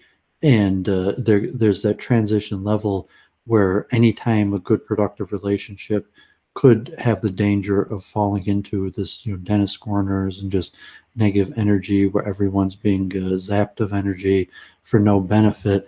And that's why you need something like a week in review to have analysis of what we're doing with our lives, and objective people to step in and be like, with some insight that we ourselves probably wouldn't be able to see.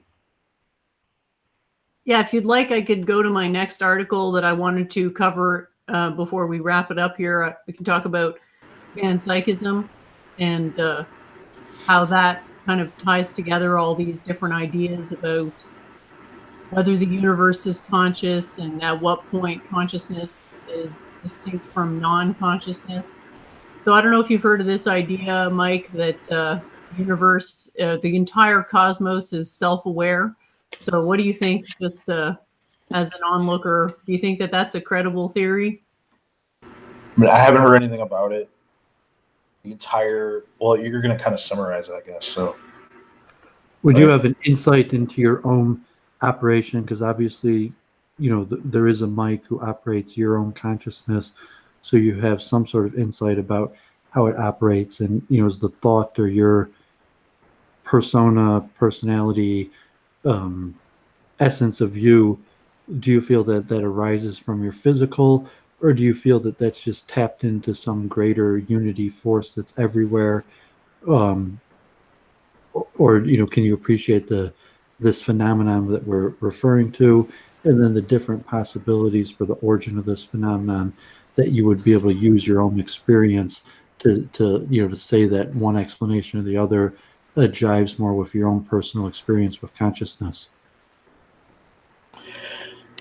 Yeah, I'm pretty, boring, but just believe in physicality of the brain and consciousness.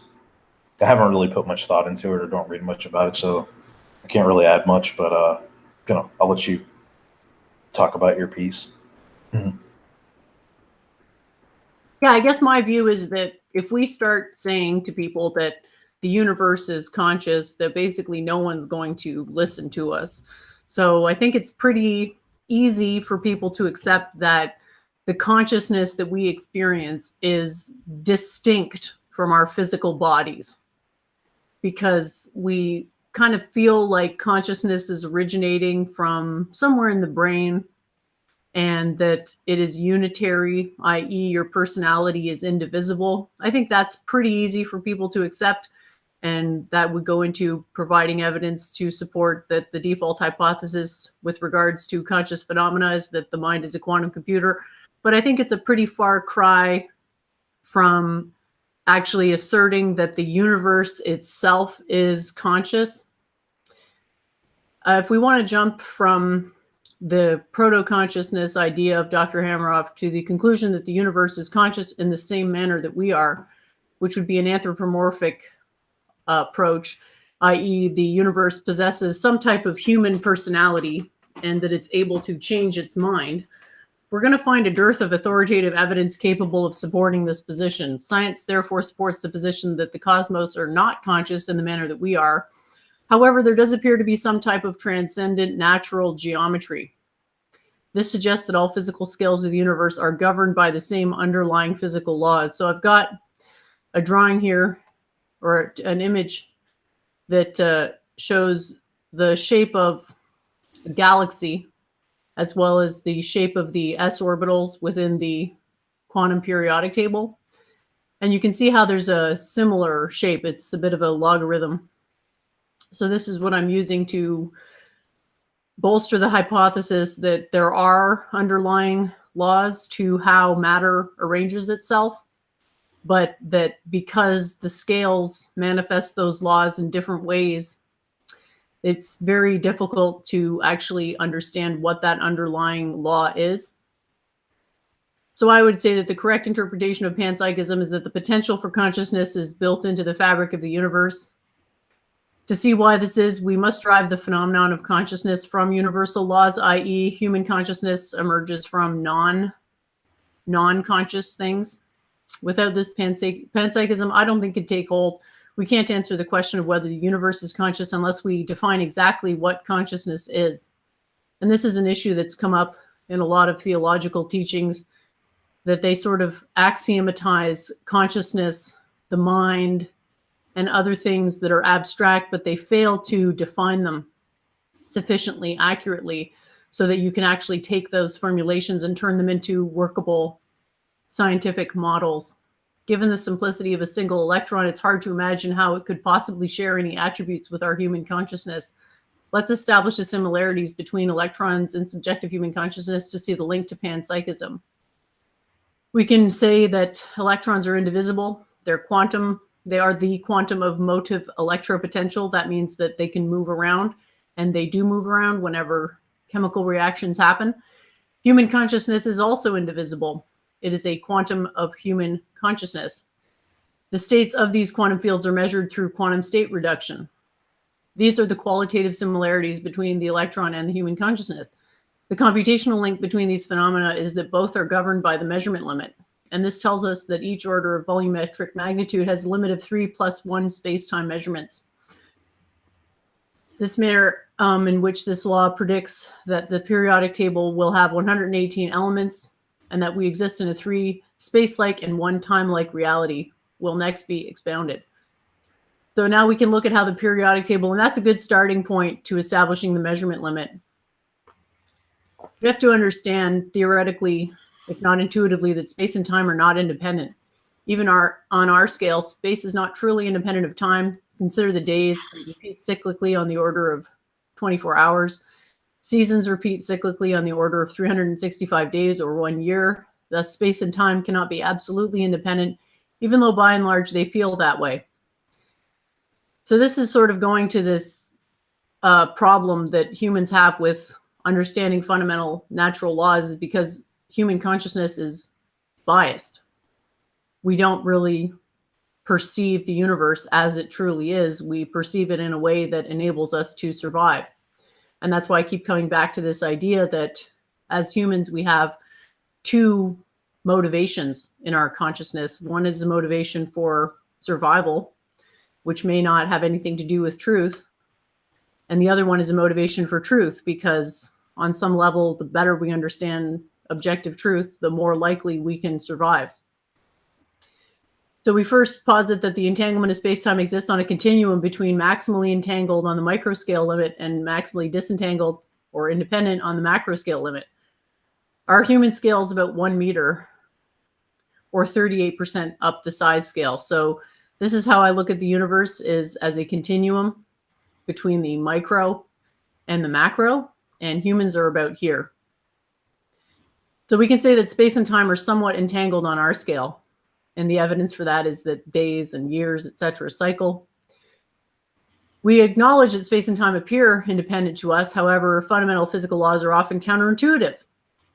Consider the Fourier transform. The human body must function as some type of Fourier transformer, and the Fourier transform changes the nature of the signal being observed. Thus, it follows that our observation will be different from what is objectively real around us. So it follows that the nature of space-time is going to be somehow different from how we perceive it. Time still exists on the microscale. It just manifests in a different way. But how? So I go into a little bit of an explanation here. I won't really explain that. People can look at it into it themselves if they want to see how my model predicts the relative proportions of atomic elements. So we notice here in this diagram that there's some kind of pattern. I don't know if that's self-evident, but we notice that the proportion of the elements decreases, but it's not monotonic. It kind of decreases, then it comes back up, then it kind of seesaws.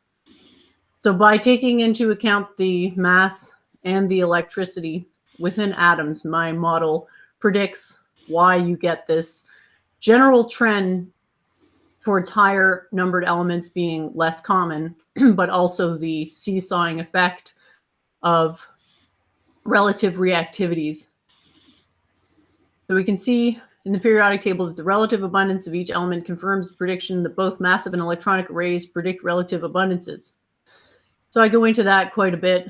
I won't explain that on the stream because that's a little bit more advanced. I don't want to bore anybody, but basically the way to understand this model is that it moves. So you have to move throughout the different elements. So the hydrogen is in the middle. This would be the second period, the third period, fourth, fifth, sixth, seventh. So this diagram is meant to show the full array of the periodic table as a single space-time event, as well as confirm the measurement limit. And we can see there are 4 different types of orbitals. This is another manifestation of the so-called measurement limit, which gives us 3 + 1 different measurements. And you can think of these orbitals as being themselves different measurements within the microcanonical array. We can see how, if we look at the different shapes that they make, the s orbital makes this sort of a logarithmic shape, and then it tapers off until you finally get to the f orbital, which is much straighter. And you can think of this as another way of deforming from the purely potentiated that you'd find in a gas or a plasma all the way to a solid, which has well-defined boundaries. So it is difficult to understand this stuff because it's a lot of information coming at you at once. Once everything is basically entangled. And so we have to sort of slice it down and just take a look at one attribute at a time. And that overall we get a better picture that always comes back to this 3 + 1 measurement limit. I also derive how many energetic dimensions are possible within the universe. And I get 42 linear orders of magnitude, which simplifies down to 14 orders of electromagnetic volumetric magnitude. And this again relates back to the measurement limit in that when you have space-like dimensions, they will always manifest in a 3 form. We live in a 3-dimensional world. There's no such thing as a truly 2-dimensional or 1-dimensional object. Everything is embedded within a 3-dimensional reality. So we have 14 orders of energetic magnitude. Interestingly, we have evidence that the mind can generate objects of up to 11 dimensions. And that's really fascinating because it sort of shows us that our human minds are capable of sort of being to 79% of the size of the energetic size of the universe anyway, even though we are physically very small. And this goes back again to the idea that we have to understand the mind for the physical world to make sense, because the physical world is a 3 + 1 world, whereas the mind is a 14-dimensional energetic world. It contains much more information than the physical world. And that's why ideas like evolution, the mind itself, psychology won't make sense unless we take into account the quantum mechanical aspect of it. So that's why I'm hoping people will have a look at my quantum evolution article. And if anyone disagrees with the formulation I've put in there, I'd love to hear your arguments. And yeah, that's basically all I had to say on that subject. If you wanted to chime in there, Doovid, with your thoughts. Yeah, it was very nice explanation. A lot of thought, said, we're going to be coming back to these issues again and again and again because these are really big questions that, just every answer opens up doors to countless more questions and more answers because, and yeah, I look forward to keep on researching these things and trying to understand them better. Thanks very much, Doovid. I guess if you didn't have anything else to talk about, we can wrap it up soon. Mike, did you want to jump in with any thoughts that you have or ideas going forward of what you'd like to see us exploring on the Week in Review? I don't have much to say about that. I was just thinking of one question, if I could ask Doovid really quick, or if you have something to add on it as well. We were talking about earlier, but Doovid, if God forbid, got to say God forbid, right? If there was going to be a rally you objected to, like an alt-right neo-Nazi rally or whatever, in your community, well, like, what would you personally do? Would you try to get it shut down? Would you protest? Would you have your own event? I was just curious, since we were talking about that earlier. Yeah, if it came down to where it was like happening, and I'd probably just ignore it. There might be levels of how big the threat was or the community, but generally I'd probably just ignore it, try to de-escalate conflict, not escalate it. But thank God I haven't really dealt with a situation like that. So, the internet at whatever level. Last week I got my question to Jonathan Greenblatt, where you're just like, don't engage the trolls, don't add validity to them. Your time is limited to possibly some benefit to you be willing to take the difficult questions and discuss the topics that other people don't want to discuss. So, obviously I'm here because I'm more bent upon free speech and discussing the difficult topics. That's more my personality type. But at the same time, I want to avoid conflict and de-escalate conflict as much as possible. Yeah, I think sharing, Doovid. I think that the way to de-escalate conflict is through superior knowledge and being open to having these conversations, even if we don't agree with people's views, up to the point where they're basically trying to bully you to conform to their ideology. So if that's what's happening, and we've seen this with some of these people who are more extremist, these radicals, I'm happy to have a conversation. I don't want people to start with these stupid ad homs, and I want them to focus on ideas and really backing up their positions, because, I just don't think that they're taking a good enough approach to what exactly it takes to build a society. They seem to think if they can just, remove all these parts of society that they don't like, that's just going to fix everything, but it doesn't self-assemble. Things don't happen in a vacuum. You have to put work into making a civilization work, no matter who you are. And so it's only by debating these ideas and letting logic be our guide that we can actually know what the best step forward is. Go ahead, Mike. Yeah, I think Doovid's approach is the best, but might be the most difficult emotionally. The people find they want to fight back or do something, but I think in a lot of cases that gives the said group more attention and actually helps their cause. It takes practice. It takes practice to have a non-emotional approach to things. We're emotional beings. Every last one of us have a lot of emotions to deal with, and we have to understand that these emotions aren't going to help push things forward. We have to be sober and rational when we approach these complicated problems that have been thousands of years in the making. And I think that if we take the proper approach to science, we can get closer to this objective ideal.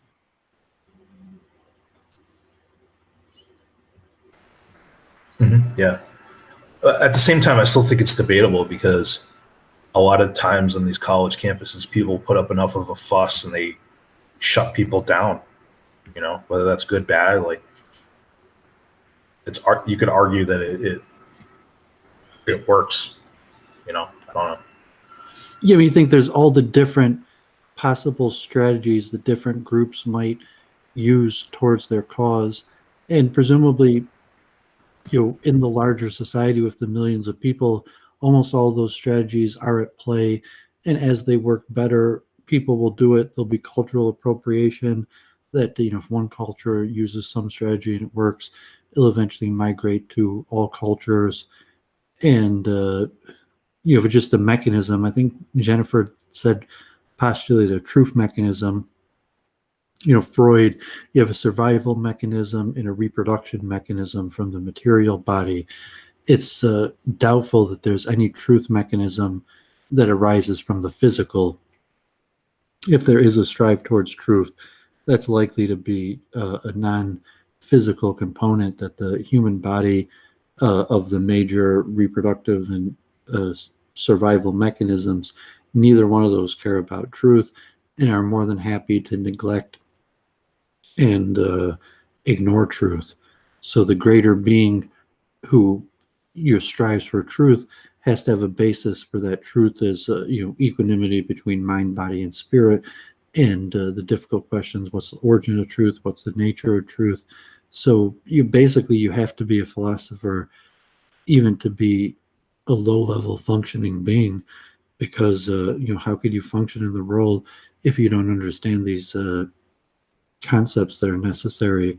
So to me, these conversations are fun, and even somewhat repetitive arguments have their utility, because you could see the patterns of how people, without having heavily thought through these issues, will go about thinking about these subjects. And that could apply towards nationalism, evolution, science. Any of these subjects, there's going to be a patterned way that people who haven't done a whole bunch of research might fall into understanding it. And the more that you delve into these circles and debates, the more you master the patterns by how people go about understanding these ideas, versus possibly what the true understanding of the idea is, that's separate from how people understand it. Yeah, that's a really great intention to have, Doovid. It may be impossible to ultimately separate the truth instinct from the survival instinct at the end of the day, but by taking into account the supreme truth, we will all have a greater chance at survival. And that requires us to think in increasingly larger timescales. So I invite everyone to read up on what I've written on the blog. I've got a link in the chat as well about it's a link to a PDF of the textbook that I got my introduction to quantum mechanics from. It's pretty good. You do need to have a bit of a background in math, but even if you just read the explanations, it can give you insight into the philosophical approach to physics. But I think the most important thing to remember is that there's essentially two schools of philosophy within physics. One is classical mechanics, i.e. continuous deformations, and the other is quantum mechanics, i.e. stepwise transitions. And understanding that we're working within that that dualism, so to speak, that will help put some of these other theories into context and maybe make more self-evident what the ideological flaws are. Clearly, this evolution via natural selection model is incomplete. It's just a matter of completing it. And the answer may lie in an unsuspecting place, but we have to be open. And again, remembering the quote that you don't have to accept an idea to contemplate it. And ultimately, the better you understand truth, the better your chances of survival will be, even if that truth gives you some temporary discomfort. This is our survival strategy. As humans, we are at the top of the evolutionary chain. We are the apex predator. We have the most capacity for intelligence. So why don't we use that intelligence towards a greater goal? I was listening to this course on media and myths, and they said this nice joke. Some accredited to Winston Churchill, but it was unclear, where it said that falsehood is spread halfway across the world by the time truth has put its pants on. Which it's so true. Yeah, which I guess was a famous expression going back, possibly 100 years. People have been using that expression, but saying lies spread quicker than the truth in many times. Yeah, it's a great point. Mike, did you have any final words before we wrap up for the day? No, I didn't, but good show. Thanks for hosting. Yeah, thank you so much for coming on and sharing your ideas. Really appreciate it. I'm glad that you're open to talking to some of these people. It's too bad that so many of them are censoring you, but hopefully in the future we Censorship, yeah. Censorship sucks no matter who's doing it at the end of the day. We will be taking a break from Week in Review next week because Doovid has Jewish holidays, the Shavuos, the giving of the Torah, 50 days, Pentecost related to Catholics is next week, Saturday night through Monday night. So if there's a lot of stuff that happens and you want to do a Week in Review later Monday night, we can. Otherwise, we just push it off to the next week. Sounds great. Thank you so much for participating, Doovid. Thank you to ConOps and Mike for coming on to share their views. If anyone has anything they'd like us to discuss in a future stream, please leave it in a comment under the video. We will read the comments and come back to you. I'm always inspired by what people ask me to write more blog posts. So if you are unclear about any of the ideological underpinnings, please let us know, and we'll do our best to clear that up. Thanks, everyone, and have a great night. We'll see you not next week, but the week after. Take care.